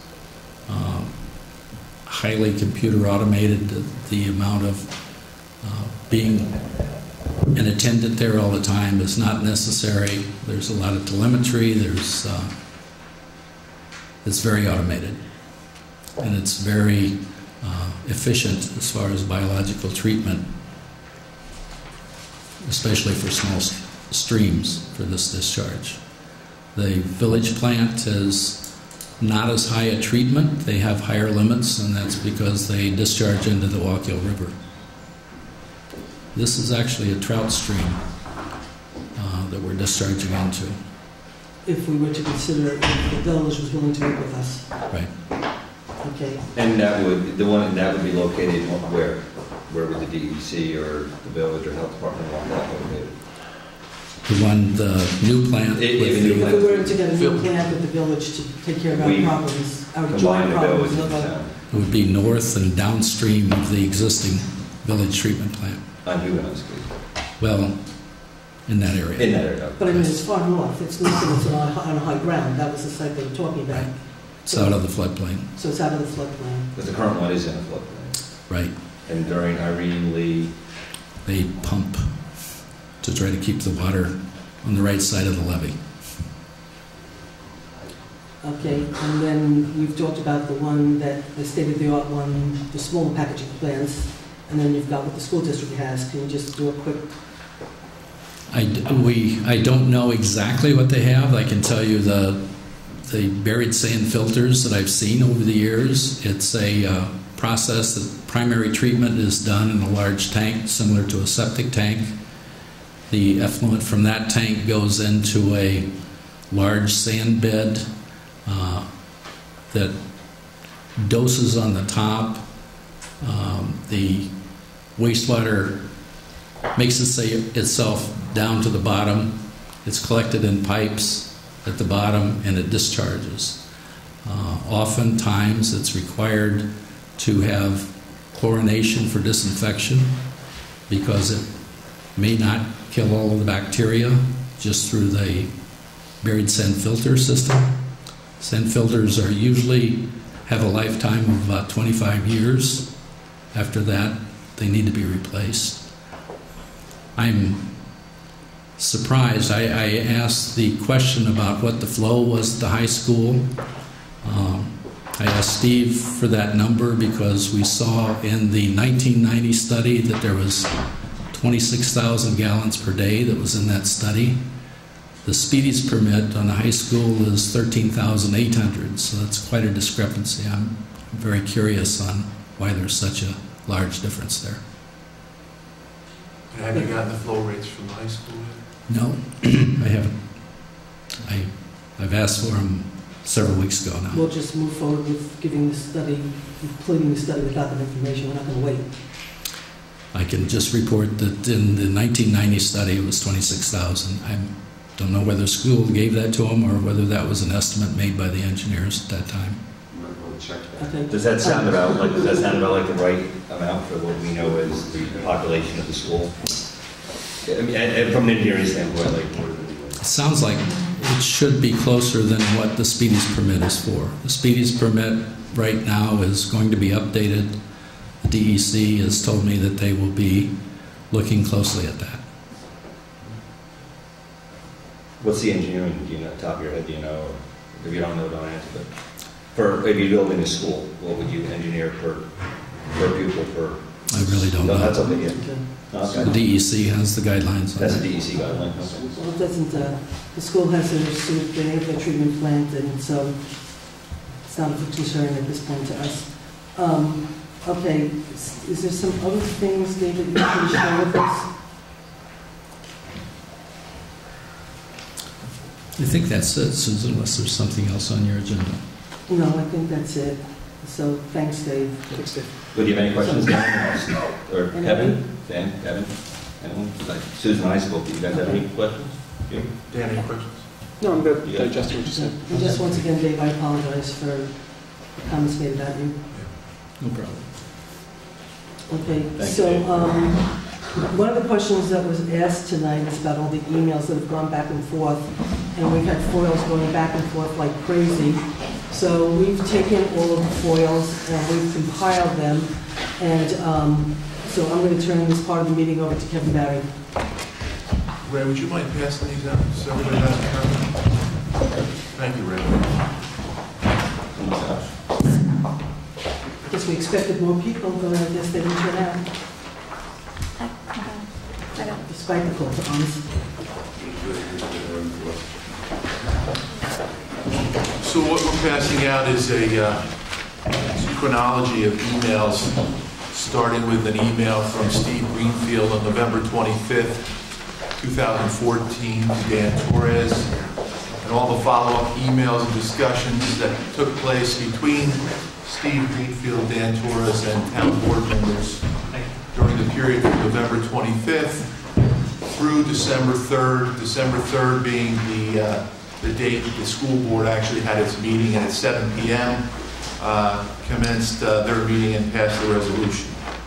So what I'd like to do is, this is lessons learned about the process and about the failures of the process. So the term transparency has been kind of pushed around, but I thought I'd look it up in the dictionary to see what it really meant. And really, transparency is a form of behavior. Openness, communication, and accountability. Transparency is operating in such a way that it is easy for others to see what actions are performed. It has been defined as, quote, the perceived quality of intentionally sharing information from a sender, end quote.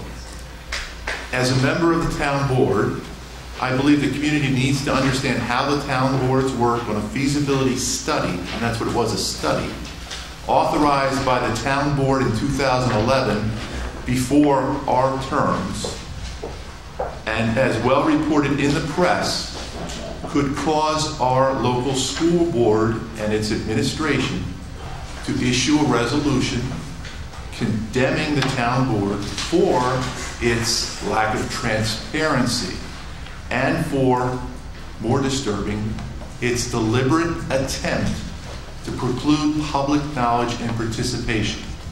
Those are the words.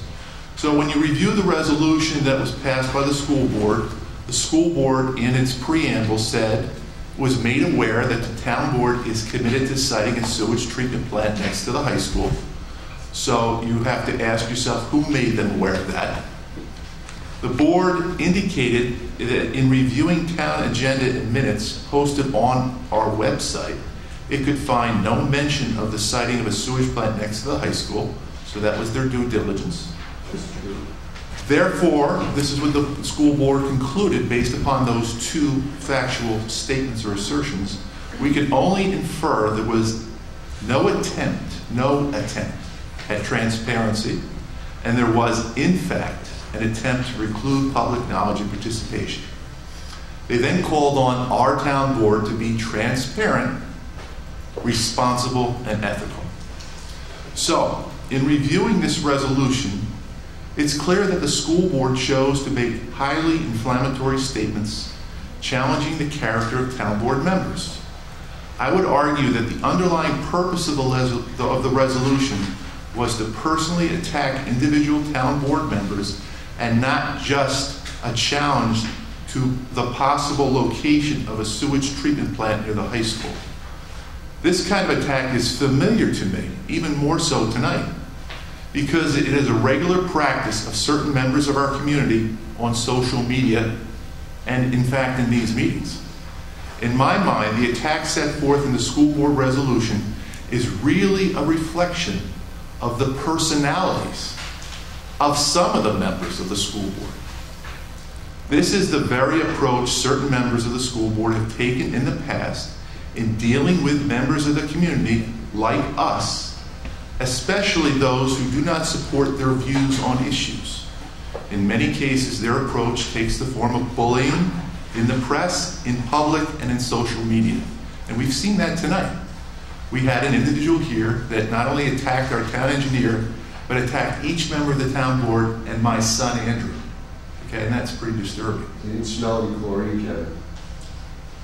So let's all see how the town's desire to complete a study led to the vile attack on the town board members, and you will judge for yourself which players on our town board and our school board are responsible for a lack of transparency and precluding public knowledge of the real facts. So we're going to take you through the timeline.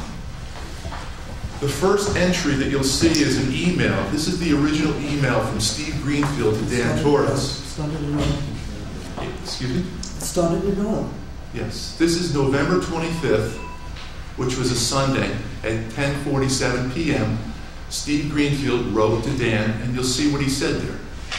Steve said he met with Dave Clauser, who's here, at his office, and basically he met Dave because he called Dave, and Dave sat down with him. And as you can see, he says follow-up questions he asked about potential for the high school to hook up to the proposed sewage treatment plant. I'm chair of the facilities committee. He goes on to make certain statements to Dan Torres. So Dan Torres, by the way, is the town board liaison to the school board. So a liaison is a person who helps organizations or groups work together and provide information to each other. That's what a liaison is.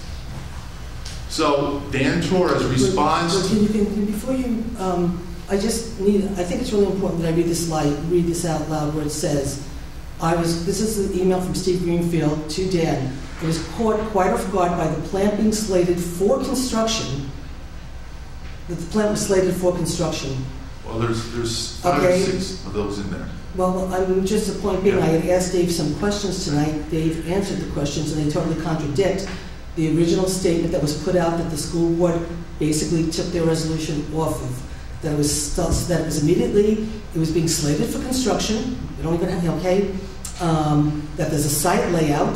There was FEMA grant money. That there's FEMA money that's already been approved. There's already DEC approval. That this is a top priority. Okay, FEMA grant money. Anyway, so go ahead. And he indicated to Dan that he was going to present to the school board at their next Wednesday meeting. So this was probably a Tuesday or Wednesday night, Thanksgiving, and then the following Wednesday. So Dan took 5 days to respond to Steve Greenfield's email. Over a Thanksgiving weekend. I'm sure. And you weren't on social media, I'm sure, Dan. And he says, I'm unaware of any such project. I'm sorry that I cannot be more of help to you today, but I will see if I can get additional information for you before your meeting on Wednesday. So Dan then writes to the board just after that, not forwarding Steve's email, just asking the board a question. He indicated that he received an email from Steve Greenfield regarding his meeting with Dave Clauser. He said he spoke with Dave about a proposed sewer treatment plant by the high school. Steve says he has a number of concerns about the proposal, and it will be on the agenda for discussion at their meeting next week. I told Steve I'd get back to him later, but I'm not familiar with the project that he speaks of. Can someone shed some light on this? So Dan is asking the board to shed light. Promptly answering him is Jeff Logan that day. And you can see what Jeff said. Jeff gave him significant details about shedding light on what this proposal was about. Then Jeff Logan again, his second email to Dan, gave him more information, including the fact that he's participated in several meetings, indicating who the owners of the property were, etc. Dan then writes back to Jeff. This is the second round of a request for information by Dan Torres. Dan says, I believe Steve's concern has to do with proximity of the proposed site to the high school. Being that Steve sent us a request for information before a meeting on this topic, I do think we need to respond in some fashion or send a representative to the meeting. I do not possess any knowledge to respond to Steve on my own, and I think we should not ignore his request. On that note, as far as I can tell, we received an update on this grant back in May. I'm unaware of any discussions related to this project beyond that date. I find it troubling that I had not been informed about the project via another elected official. Well, on November 19th, there was a 5-minute discussion by Susan Zimmern in public about the status of the feasibility study. Dan Torres participated in that meeting, and it was very clear what Dave Plowser was doing and the fact that they may have found finally a site on South Putt Corners Road. The location wasn't given at that meeting. That's correct. So, as you can see, if you continue on, Susan also chimes in and responds to Dan. And then Jeff Logan again gives Dan more information on December 1st at 2:15 p.m. And in this email, Mr. Logan basically says we haven't made any real forward progress except to have meetings with engineers and potential developers. The grant we're waiting for, we don't have it yet. There's no information withheld or information Steve has that isn't anything we haven't discussed. I don't know what he discussed with Dave. The addition of a treatment plant is Steve not getting his facts as usual. It is the same as many schools that have treatment on the site, which at times would be closer than this. He's going off with a little knowledge and making up facts as usual. And then he goes on to say that Steve should contact the school engineers and the DEC about their own failed septic system and basically gives them information. System's working fine. Dan Torres then writes to Susan Zimmett about a prior conversation he had with Susan. And basically Susan also says to him, it would be inappropriate to have a conversation about this particular matter because it hadn't even been presented to the full town board yet. Okay, so now Susan is in the process of trying to get town hall up and running, new town hall. But she finds the time on December 2nd to provide Dan with more information. Very specific information about Dave Plowser's work. Dan then responds to Susan, asking a couple of questions, indicating that you said that DEC approval was granted for a location that the town had not yet acquired. Shouldn't a discussion like this have been a full board discussion and one that happened in public? Or did this transpire to me taking office? Also, my understanding is that the discussion of land acquisition should be a public one. Discussions over price are, of course, executive session material. As a member of the school board, we look to purchase land by Lenby. This discussion happened at the board table. Steve has written me again, as I have not yet responded to his original email. What should I be telling him related to this project? Then you have another response to that email from Susan Zimmern. Well, what's interesting though, Dan, he wrote you again. Where's the email where he wrote you again? I think I sent it over. If I didn't, I'll gladly send it. He simply said, I haven't heard anything from you. Oh, that's in here. It's a different email, but we'll go. It's just That's a third one. It's a different one. We got that one. This is a different email that's missing. But you know, specifically asking for it. So Susan again responds with all the information about her involvement with the proposed study with an email to Dan on December 3rd in the morning. And then she says to him, following that, you know, Dan, Jeff is right. Communication on this project, if we move forward, needs to be communicated in a professional manner to the school district. We have not even discussed it as a full board, as it is all new information. And this is December 3rd at 8:03 a.m. For Steve to put this subject on the school board agenda before the town board even discusses shows how Greenfield operates without all the information. You cannot share anything because there's nothing to share until our own town engineer gives a report to the board. Okay, so then from Dan Torres was asked by Susan Zimmern to actually send over Steve Greenfield's original email. So let me just interject that this is, all these emails are going back and forth, and then Dan writes and says, we still haven't responded. Steve wrote to me again. We still haven't responded. What should I say to Steve? And I say, can you send me the email so I know what Steve is saying, so I know what to respond to? I just want to point that out.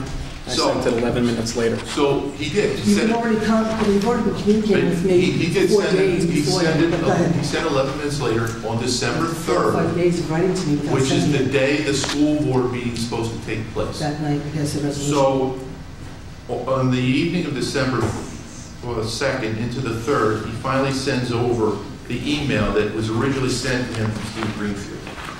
So what does Susan do? She basically forwards that email to Dave Klauser for his response. All right? And that is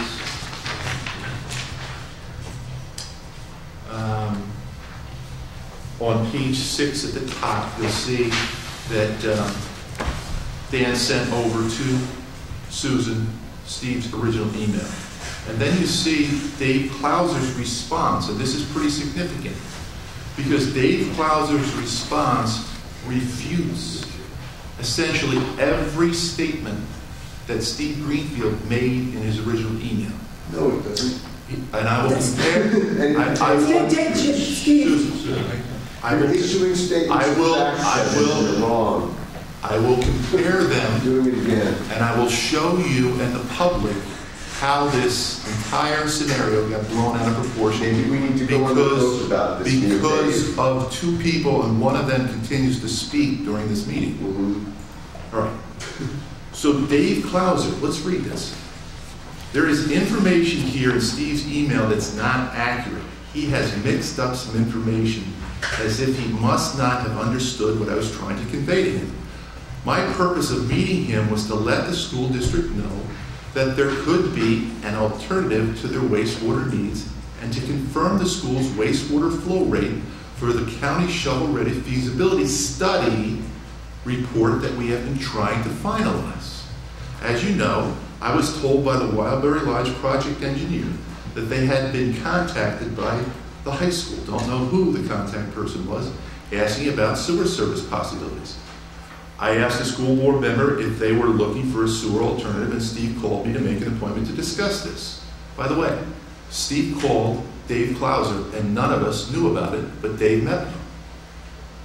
Steve came to our office last Thursday, and I tried to give him some background on the potential wastewater concept plans and asked him to confirm the high school's wastewater flow for the purpose of the shovel-ready feasibility report that we're trying to finalize. Steve has not provided the flow information back to me as he said he would as of this date. In an effort to clear up some misunderstanding, the DEC does not give site plan approval. They determine whether a treatment plant can discharge into a state-regulated stream, and if so, what treatment would be necessary. We have feedback from the DEC that this is a viable stream to discharge into, and what treatment processes would be needed to be provided in a treatment plant. The research must be done before any negotiations for land acquisition should take place. The town would not want to start acquisition negotiations without knowing that a discharge to the stream could be made. The concept plan that Steve has is the same as the one that you have a copy of. It was prepared as an exhibit for the DEC discussions and their site visit to help with orientation to the site and the regulated stream and wetlands on the property. I told Steve that this had been considered by former town boards back as far as prior town sewer investigation for this area in a report to the board in 1990, and also brought up by Dave Strong back in 1997 when he had me walk the property to understand its feasibility as a potential treatment plant location. Let me point out that Dave Strong was the town board member at the time. Go ahead. And a primary consideration of the shovel-ready county grant. We could not move forward with the awarded shovel-ready grant to study sewer service on South Putt without conceptually having a location to discharge the treatment wastewater.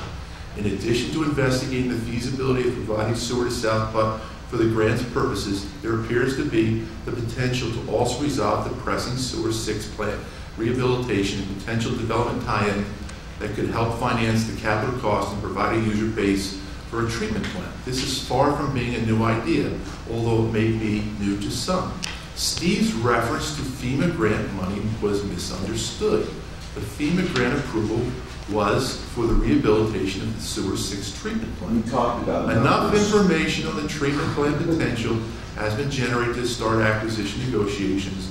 The owner has told me that he would be satisfied with fair market value that needs to be established. It is at this point that acquisition discussions will determine if this location is feasible from a financial perspective.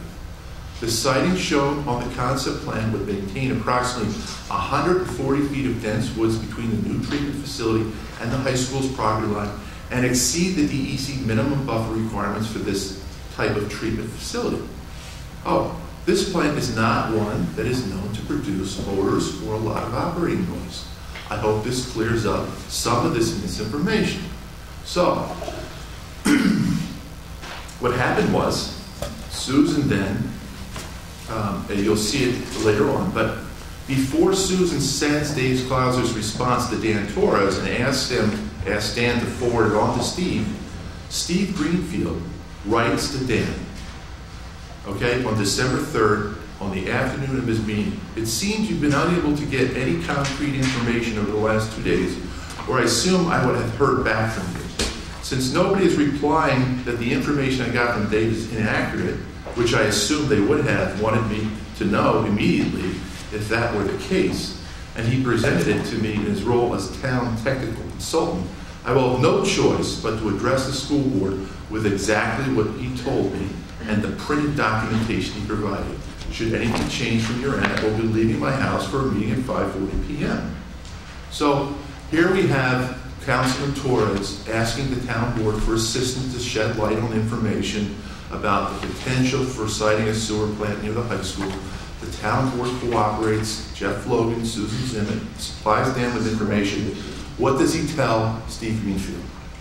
Unfortunately, I have not been given a tangible response to your question. I am sorry that I was unable to respond in time for your meeting, but I will forward anything along if I get something in this next few hours.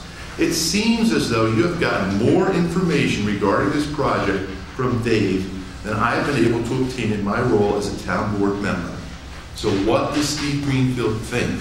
What's he to think when he gets that email from Dan Torres? I think that Dave's email didn't go to Dan. Okay, Dan so didn't know about it. So here we go. Jesus. So Dan, below is Dave's response. This is a lawyer. Okay. The next email is from Susan Zimmett to Dan Torres. Basically, what she does is tell I'm sorry, which is 2 hours later. No, 2:41. I get it. No. 12:52. She sends, at 3:13, she sends to Dan Torres. Below is Dave's response, Dave Clauser's response. Please tell Greenfield that the town board has not had a presentation from Dave on the status of his work, which is to conduct a study. It will be on the agenda for December 18th, and he is more than welcome to attend. In the interim, between now and the 18th, which is when we're going to have our meeting, I will write to Maria telling her a discussion by the school board is premature. Susan. All right. So then Susan gives Dan the whole letter that Dave Clauser forwarded to Susan. Okay, so then Dan turns around and sends to Steve Greenfield Dave Clauser's letter with the following note. Below is a message forwarded to me from Susan. Dave's email above. Susan has asked me to let you know that the board has not yet had a presentation on this topic, but it will be a public discussion for our meeting on the 18th. You are more than welcome to attend if you choose. All right? Then Dan confirms to Susan that he sent over Dave Clauser's email along with the other parts that you asked me to include. So what does Steve do? But this is at 3 o'clock on December 3rd when they did the resolution that night. They did the resolution that night. But now at 4:10, Steve Greenfield says, and this is typical of Steve, he quotes... I always tell the truth, Kevin. He quotes Dave Clauser in paragraph 1. That's a quote from Dave's actual email. And then he says, this is typical, this is a lie. I would be happy to be put on an oath about it. I would be happy to be put under oath about it. And I stand by that. Not a single word was mentioned about this. I have never heard the name Dave Strong. I do not know who that was. I doubt Dave Klauser would be willing to be put under oath about this, but sadly, it may have to come to that. And not only did he talk to me explicitly about FEMA, he told me in the amounts that more was awarded than had been originally sought, and that approval was given to additional use beyond Sewer 6. He also told me in no uncertain terms that price negotiations are already underway. His words were, owner wants fair market value. There's only one way he could know that, and that would be if the opening round had already happened. Here's Steve reaching a conclusion on his own, as he usually does. I will be happy to deliver this version in public comment at our next meeting, as well as challenge Susan's report that I showed up without an appointment, and even other falsehoods that have been delivered. In the meantime, we have Dave Klauser on the record with some pretty bald-faced lies. So this is what you have. And then what happened was, after this, there was a school board meeting, and the school board resolution was passed. Well, even better, though, is in any event, this information doesn't change what the school board needs to consider tonight. Right. Everything that was sent. Which is what? We're not finished. And everything is. Okay. In any event, this information doesn't change what the school board needs to consider tonight, which is simply that there definitely is a plan in the works to be launched very soon to put a sewer treatment plant next to the high school. Thank you for your efforts. So everything was shown, including my communications that I sent back to Dan instantly on Thanksgiving weekend, to state that there is nothing, there's been discussions, but there's nothing to be launched. There's no financing, there's been no discussion. I was never involved in any discussions on purchase prices. I was never discussing any negotiations. The only meetings I was ever in on this property involved was getting a map that showed elevations, so we wouldn't have to invest in elevations, and in meetings with a potential developer that wanted sewer. That was it. I'm also very concerned by the email. This is from Steve Greenfield. So Susan got back Susan gets it, and within 2 hours, Susan has that forwarded to Dan, the very email from him. And then even less than that, less than an hour later, a school board member has already made conclusions that he knows are completely false, chooses not to call any of us. When I say us, chooses not to call me or Susan. But you're talking about chooses not to call. The school board member, okay. Steve Greenfield, chooses not to call any of us to check on any of the information that we have provided, and that is we have Dave on the record with some pretty bald-faced lies. I find it very disturbing that there's a we. So, because I only see these emails going to Dan from Steve. So I don't know who the we is, but and to call an engineer that has worked substantially with this community and multiple other communities, has an incredible reputation as an engineer, to say it's bold-faced lies, and then for you not to respond to that, how could you possibly sit in a meeting or not reply when you have someone calling our engineer a liar? How does this become about Dan? Talk to me, Jeff. I'm the one who called him a liar, and I stand by it. So how does this become about Dan? So Dan, how did you sit and not reply when you have an individual on another board that's going to be speaking from information that he's claiming information that is true from this board? Dan, your character's not on trial. Don't respond to that. How did you not respond? I think this is a ridiculous conversation to have at the board table. Okay, Dan, and you're absolutely right. So you don't need to respond. You have Dan Torres on trial tonight? Steve, come on. So you don't need to respond to me, Dan. You're absolutely right. What you owe an explanation to, though, is this community that you are not defending the very information that you know is factual and true. So you can sit here and say, he doesn't know it's factual. Why would he defend it? Jesus Christ. This is why we got That's right. You've got Dan Torres in a kangaroo court of your own fashion at a town board meeting. That is an elected official on equal footing with you. You have no right to be engaging in this against Dan from the board table. This is ridiculous. This is why this happened. You better believe it's why it happened.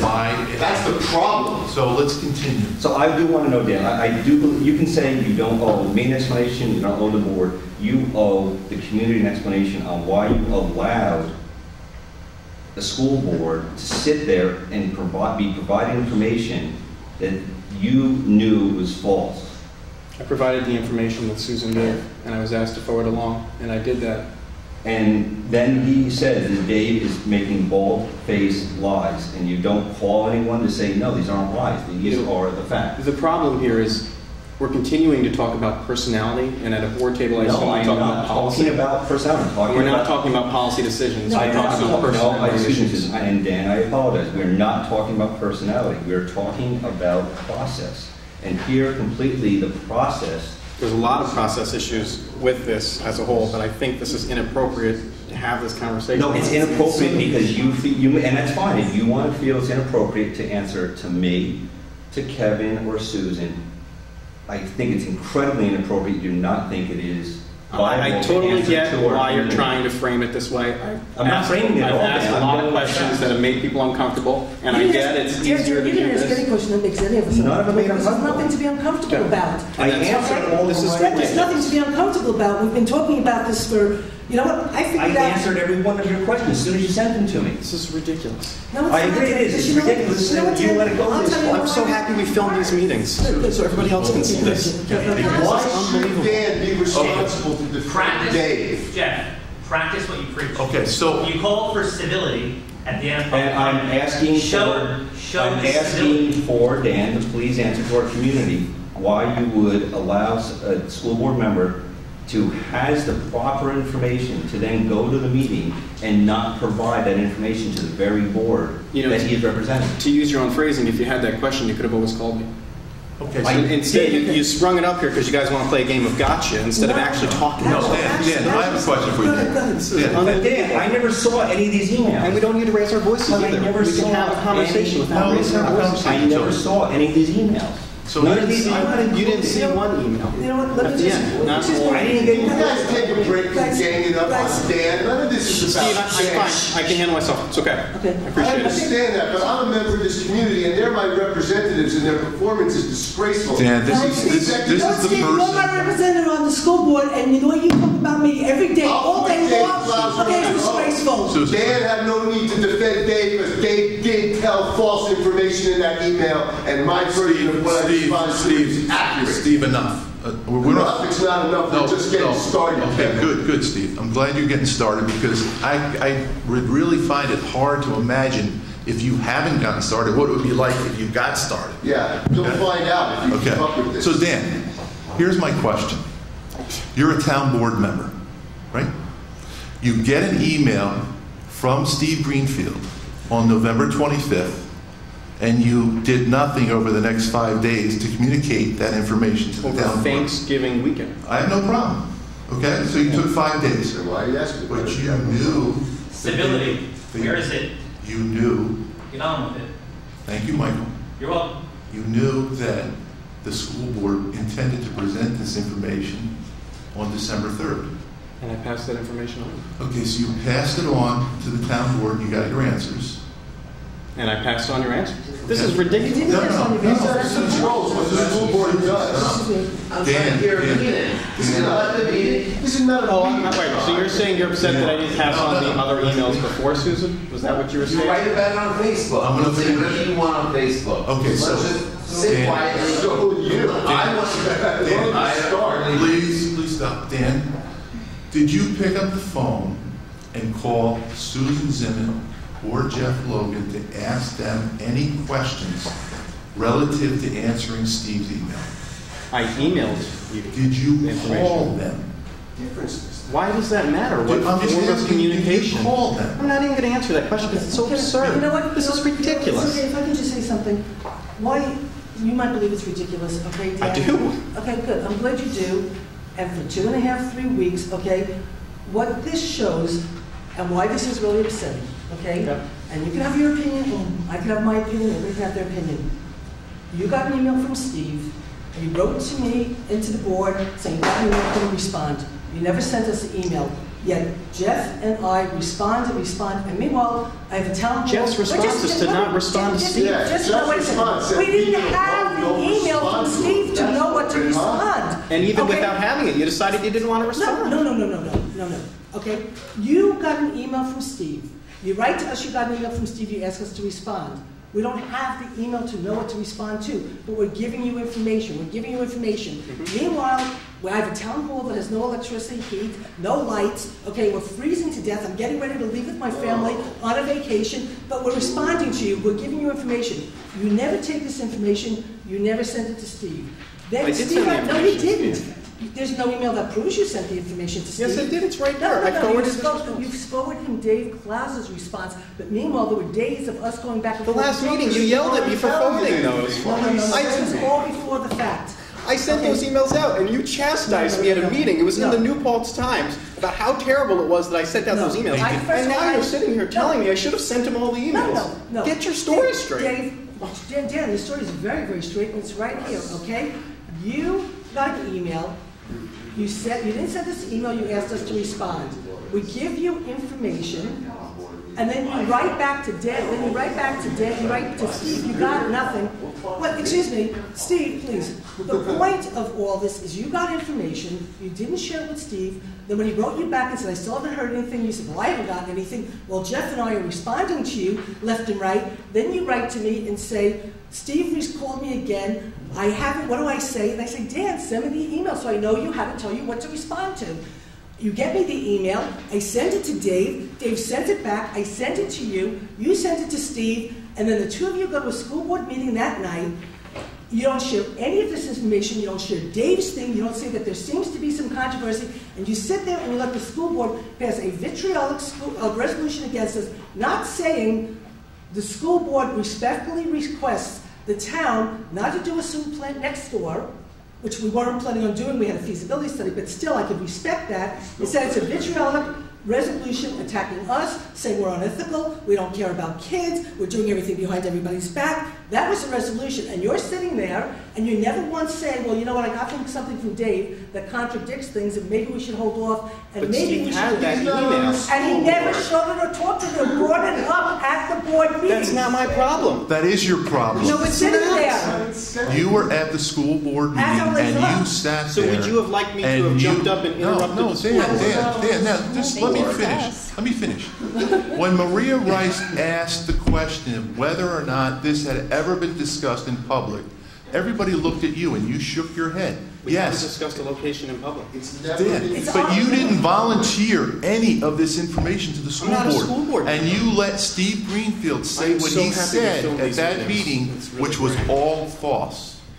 You know what? The point of the matter is, what I think that this should show, and there's more emails afterwards, and you can all read them, take it home, read it. The unfortunate thing is that what this is showing and why this is so upsetting, and you can, okay, is that we were asked to do a study, we're looking at 4 sites, different things happen at different times, certain sites became available at different times. Dave was putting it all together so we could give it back to the county, so we can get our reimbursement, and then this board would get a presentation and we would talk, and I would have said right out publicly, I want to do a state-of-the-art solar plant with the village, and I hopefully would have gotten this board to make a resolution to say, let's ask the village board to do this, and let the village board discuss it and say yes or no. And if they said no, then we'd say, okay, what are our other options? Let's talk about Park Point. Maybe it's really valuable to us now, let's settle the lawsuit. Maybe we would have decided to do that. Maybe we would have said we don't want to settle the lawsuit. What are our other options? I don't know what we would have decided to do. But what ended up happening is because Steve Greenfield sent an email that said we're about to build a sewer plant, the school district passed a resolution saying we're about to build a sewer plant, and for the past month, we have been personally attacked. We don't care about the kids. We're going to throw the kids under the bus. We're going to give kids cancer. We don't care. We're horrible. Shut the hell up. Okay? Okay? No, I'm sorry, Steve. You know what? Facebook. Okay. Anyway. Let it talk and shut the fuck up. So the point. Okay, excuse me. I didn't like that. Can I say something like that? I'm sitting here for 2 hours and you don't shut up. You're getting talking and they're trying to have a meeting. She's not talking about you. She's talking about me. And I got to deal with your goddamn inability to control yourself. And I'm going to shut up now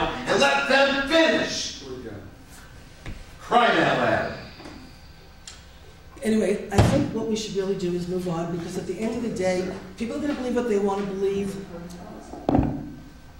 You have the facts, read it. Dave, you'll finish up the feasibility study, you'll come back to the board, you'll present it.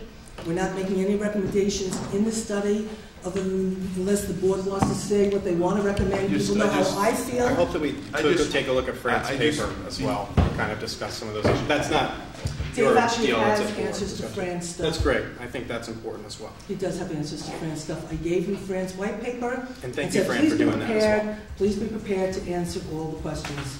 So Dan, why don't you do that, Dave? We're going to get a bill for you to do this anyway. So why don't you answer Fran's questions? Let's see if I can. Do you want me to do? Thanks. Is she here? Is she here? Hey. Oh, she heard her voice. Fran, come on up. She can sit in the chair.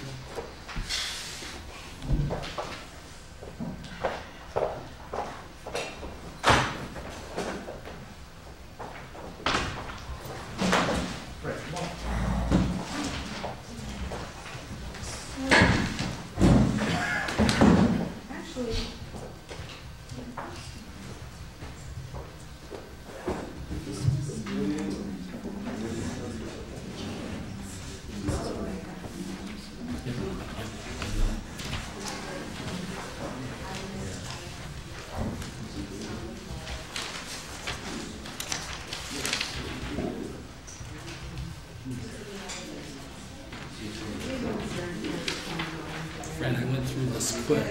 I'm sorry, hold on. And I'm sorry, everyone, we're discussing a white paper that is out that has to do with, it traces through a timeline of all of the projects and of everything that has been considered over the last, what's the first date on there? 1990. So 1990, so it encompasses 25 years of history of South Putt. Some of this has been answered too, Fran, but let me pick up the ones that I noticed right off. One of your questions had to do with the difference in the flow and the gallons per day. And in the presentation, I said that the flow was more than is in that GEIS for a couple of reasons. One, we added the Sewer 6 flow and the Wildberry Lodge flow and also that apartment flow, which is about 100,000 gallons. That would be flow that's coming from the east side of the thruway over and would be treated at this plant. Is that what you call existing? There, in your progress report, you have a figure for existing sewer, and then you have the other. Fran, I think it is. I'm not sure, and I don't have that with me. The other thing we did that was different from the GEIS is the GEIS looked at a different build-out scenario. We looked at the most dense build-out, which would take the most sewer, which happened to be office. The confusion is that it's really late, and this is hard to do right now, but part of the confusion is that in your progress report, the numbers don't match. Right. But they don't match in a way that is very different. For example, the office is shown as having the higher gallon per day, but in all the other documents, the industrial is shown as having the higher gallons per day. And right. It's hard to have this discussion at this time of night, but there are some inconsistencies, and maybe there's a really good reason for it. I'm not saying there isn't. I just don't understand the figures. I can show you how we did the build-out on the South Putt, which was different than the GEIS because our build-out was more dense and produced a higher sewer need. I was looking for the most sewer that would be produced in that area. Plus, right. Plus, I was taking sewer from east of the thruway. Okay, so there's 100,000 gallons right there, plus our more dense build-out. I can show you. Yeah, I think we need to go our over maps. All right, so Dave will provide you with that information, all right, Fran? Okay. Anything else, Dave? Yeah, the terms of the FEMA grant, I know Victor, the grants writer, is supposed to be providing that. That was something that was a 5-step process. We were approved for all 5 steps, but we still haven't seen the money. And just so you know, Victor has been a little, I think he's back to almost full speed. He's actually coming in tomorrow at 12 o'clock for a meeting to review everything. So Victor was just so you know, was out of step for a little bit with all of his clients, and he is now back along with his company. So anyway, the point being is the Sussex grant has gone through from the federal level up to the state level, all of the approvals. We just haven't gotten awarded it. We need it. We really need it now that the sewer plant blew up this weekend, but. The sewer plant blew up this weekend. The pumps. The pumps blew up. The pumps blew up, and Chris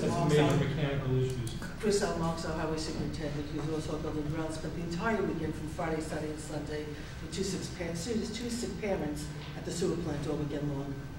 Dave, anything else for Frank?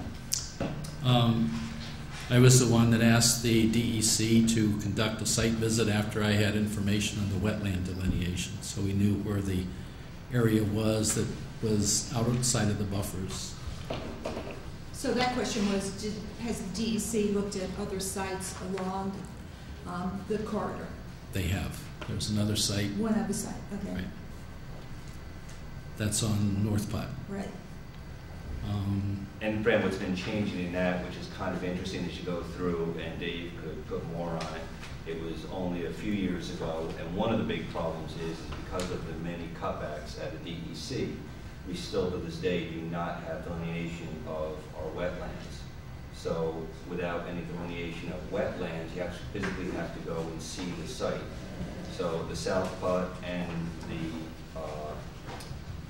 North Putt site were both several years ago considered not suitable, but there's never been a real actual boots on ground survey by the DEC because they don't have the funding to go out. 20 years ago, they were going to go out and walk everything and map everything. But since then, DEC has been cut back tremendously. So now you have to stay and work with them and get them to walk sites. So both these sites we couldn't have been looked at 20 years ago, even 15 years ago, I would get here. But once we get them out there and walking the sites, now they are more interested in looking at them. And is the feasibility study going to show the DEC report on each of the site and what factors went into their approval? For example, the wetland, how far the discharge needs to flow out through the wetlands before it gets to the stream. And we had that property overview map that we used. Right. We walked it with a DEC's person. The biggest concern was wetlands, so we had the wetland person from the DEC walk the property. Later we talked to their water person who gave us limits on the plant, so we knew that this plant that we would propose would meet those limits, which it did. So the feasibility study result will show those two possibilities, the north and the south, in addition to the others, and what DEC stated about each of them in relation to their criteria. There's no report on that, but we can put that in the narrative, yes. That would be the only thing, in essence, is if the DEC site says you can't discharge, it's not a feasible site. And it probably wouldn't end up being in the study because it's off the table. Okay? So it's just that, this is feasible because the DEC said it's feasible. It might not be feasible because of the cost to buy it. It might not be feasible because of other reasons. It's feasible because the DEC said it, and it's feasible because the landowners said they would be willing to engage in conversation. Mm-hmm. Okay? Same thing with the North Putt corners. All of a sudden, Dave realized that the site could work. The DEC walked and said it could work. We called the landowner. They said, I will talk to you. No decisions have been made. Okay? So now Dave can say that's another feasible site. We could take the village one off the table right now because as far as I've been told, no, we're not going to do something with you together. I'm not willing to take that off because I think that is the answer, and so I'd like to, and it's a feasible site, other than the village, and so we're putting that in because we still want to see if this, at some point, this board will take action to ask the village board if they will work with us, and then when the village board says yes or no, we'll know if that site's feasible. Okay. Okay, Park Point is still a feasible site because the litigation, we might lose, and then they're building, and then we'd be crazy not to work with them. So that's why we didn't take it off, because the litigation is still, quote, a feasible site. And I think we actually have, did we have an EIS on Park Point? Or did... It's final, right. So we have an FEIS. So actually, Fran, we won't even see a GEIS on that. We actually have an FEIS on that. Going way back to when Saratoga Associates was around, that goes back to the 90s. 95. No one can find that report, and we don't believe any final report. And we spent exhaustive time, Carol spent exhaustive time in finding a case. Well, yes, the Butch General guy has it, I understand. I've done a lot of background work on this, and I can even tell you the exact date that it was finalized. So there is a final from Saratoga. Because they don't have a record of it at Saratoga. Because Saratoga, we called, Carol actually spoke to Saratoga Associates, and no one there can find it. Unfortunately, the lead person has since passed, unfortunately. So the reason that is so important is because the draft, there are people in the audience, so I hope I'm not really confusing. Yeah. The draft GEIS from 1994 had 3 criteria, 3 alternatives for development of the corridor, and alternative 2 was light industrial and office, but without what they called enhanced infrastructure, and then alternative 3 was with enhanced infrastructure. And then the draft GEIS went on in many ways to say that the final would be after community input, and there would be a decision in the final with elaboration of how it was going to be done. So that's why we were searching for it. There was a real reason to look for it. And we're not sure of a final, though, actually exists. No, she's saying it is because she said it is. But no one seems to be able to find it.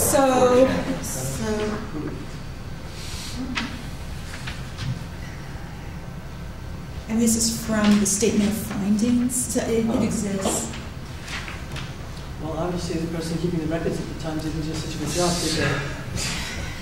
So also, didn't it also say it was in Elton Memorial Library, and it was in all of these places? You can't find it anywhere in any of these places that it says it's in, so it just magically disappeared. I don't understand. Well, we'll see if we can... Well, I'm sure on Facebook tomorrow they'll say I stole them all. Well, I don't think so from 95, I doubt it. But... I didn't even know what time it was then. Yeah. But there's a lot, It'd be interesting to see, though, there's a lot that is supposed to have happened in that final, even though it would have been a shorter document. The draft is enormous. Anything about it?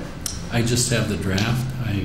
But do you remember anything that Fran is talking about? I thought I saw the final at one time, and it was in the planning board office, and this has been 15 years ago anyway. Well, I'm just asking if you somewhat remember what might have been said, in that part that Fran's talking about, the enhanced and the final usually incorporates responses to comments. The findings is usually the meat of that document. I'm going to read something here. So this is from February of 1995. We're talking history, but there's a reason. So once the draft GEIS was completed, a comment period was established to allow the town, village, and other agencies to evaluate development alternatives, provide their comments. The final GEIS, FGEIS, was then prepared to provide the results of the analysis. That's what we're looking for, right? And recommendations.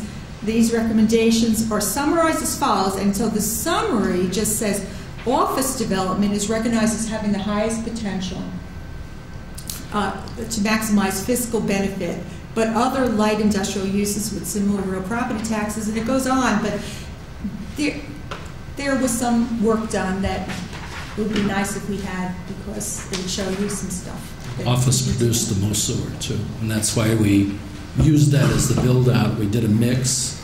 We did light industrial, we did the mix, and we did all office, and office definitely had more sewer than anything else. Well, they're not saying more sewer. They're saying the opposite. Well, so that's they're saying more fiscal benefit. They're saying office development had more fiscal benefit, There's which again more is sewer also. questionable. They say the opposite. So here's where I don't understand Well, the Fran, real quick difference. though, you can't have more bodies and less sewer. Industrial, light industrial, but I know what you're saying, but just stop it. We looked at other studies. Any study you look at, when you have an office building, you have cubicles, you have more bodies, so more bodies equals more waste, more effluent. So I'm That has also warehousing, which is no waste. Yeah, very minimal waste. So in warehousing or in light industrial, you tend to have less people and therefore less waste. Bigger And then that's in, we looked at other studies on, industrial corridors, and that's always been the accepted fact. And it's just that I'm not too sure where you're getting that from, but the accepted. I'm getting it from town documents. So what I need to do is show it to you, lay it out, show it to you, and then we'll figure it out. That sounds good. Yeah, absolutely. So just more expense, but who cares at this point? No, we do. I do. What? You all care. I do. I'm just saying, it's okay. I hope I put enough money in the Anything budget else, this year. Fran, Dave? Anything else? Do you have any other questions? I have some more answers, but I don't want to go through more than you're really interested in.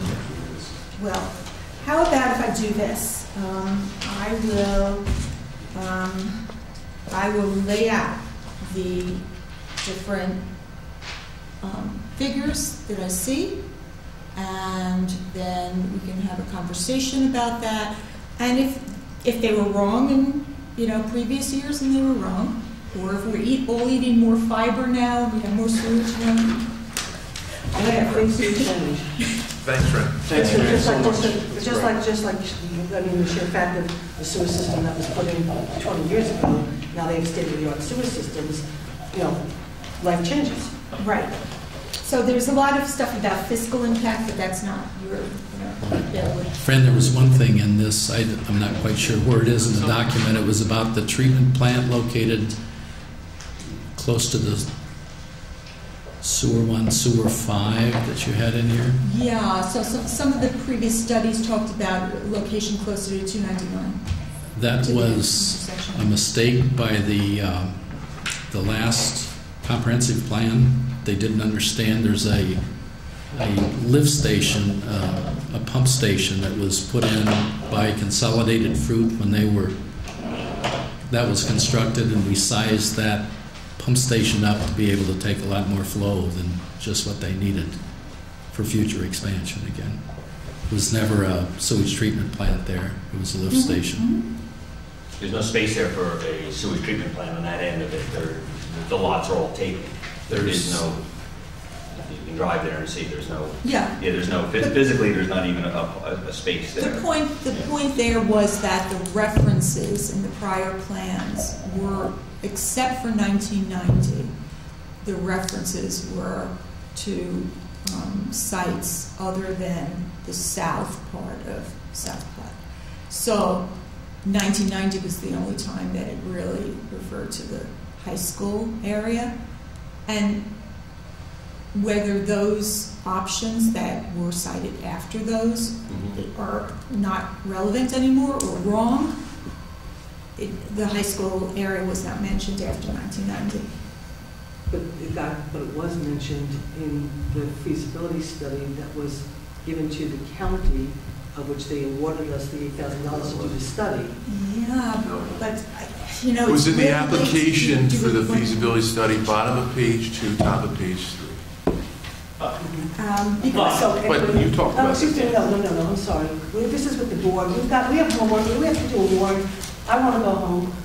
It's enough, okay? Anything else, Brandon, Dave? Not for right now, thanks, but I would like to follow through.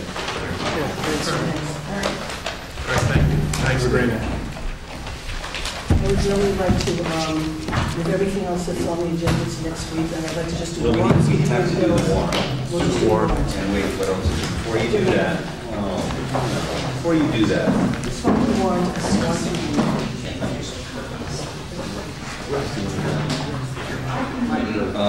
you don't want to do highline, back road, personal highway one that we did. I think you just need to leave. You just need to leave. Okay, so I just want to motion to leave the warrant. I just, it's not, I just want to make sure it's not separated, right? Between 14 and 15. There's a lot of work landed on the two. That's from Arlene. It's from Arlene, I'm yeah. asking if you can understand it, because when I read it, I'm just That's what I want to see. I want to see if we approve this 14, 15. Consolidated. That's what I want to make sure. Is that John, they you'll can... never lecture everybody about how we treat people. Excuse me, Hey, Ron, listen to me. Let me tell you something. You tell me, if you come over to me and yell at me again, I will call the police. Oh, yeah? Yes, I will. Ron, why don't you keep it to yourself, Ron? Thank you very much, Ron. But I had to Ron, you were a teacher. But your wife, she was serving on the board of the Senate. let me tell you something. Let me tell you something, Ron. Keep it to yourself and control your mouth. Thank you, Ron. Thank you, Ron. Control yourself and have a good night. So we have 2015 as encumbered and expense. I just want to make sure we are doing...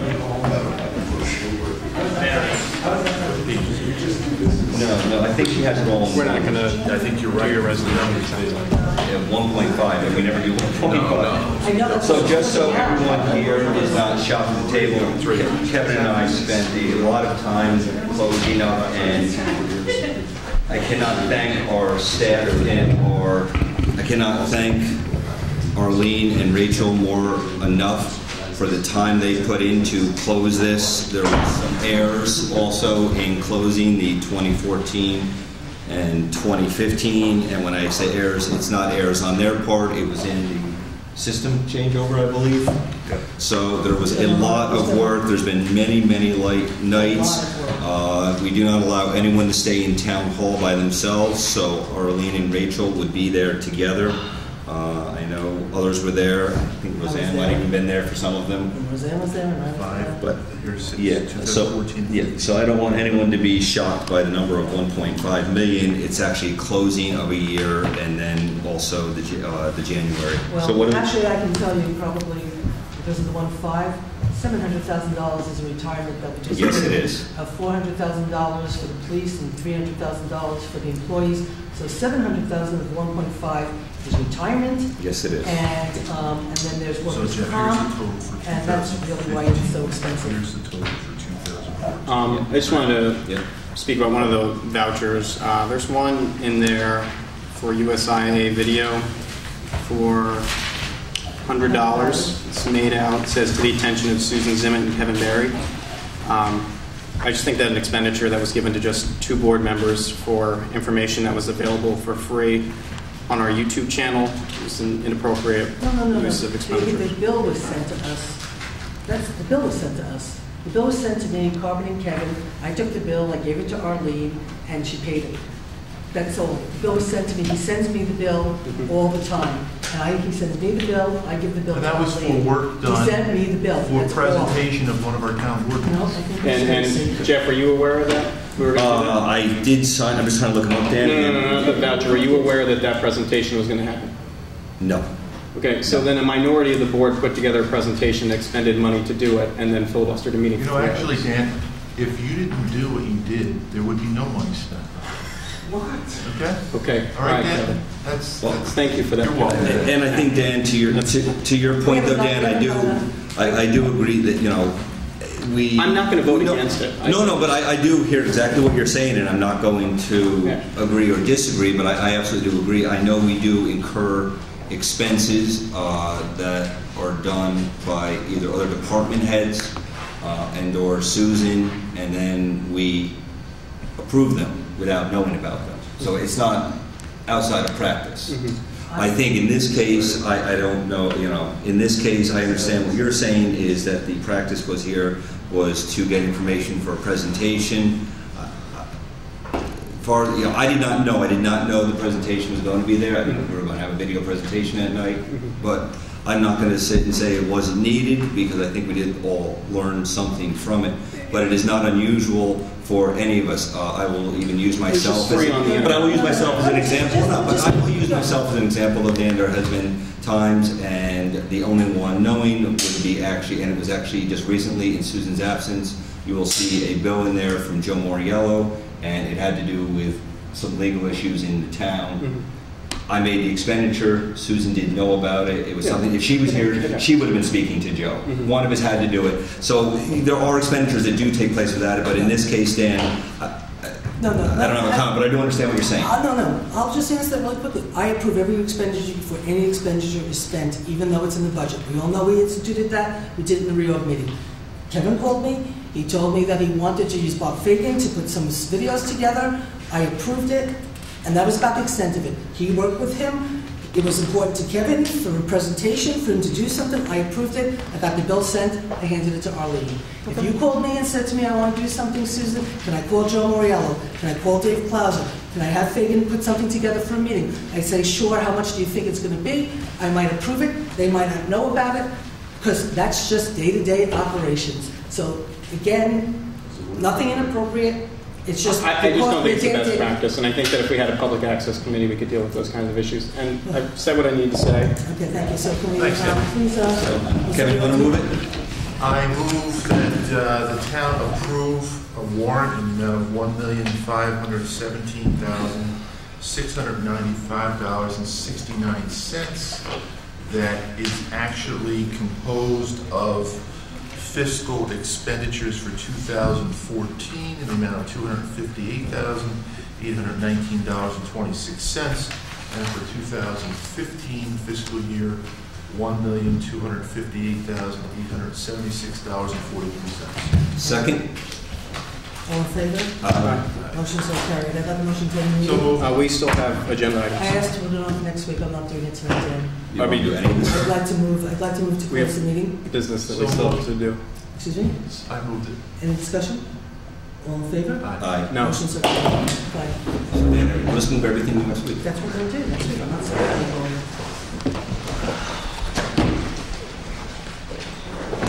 Hey, is Ron out there with a gun looking to kill me?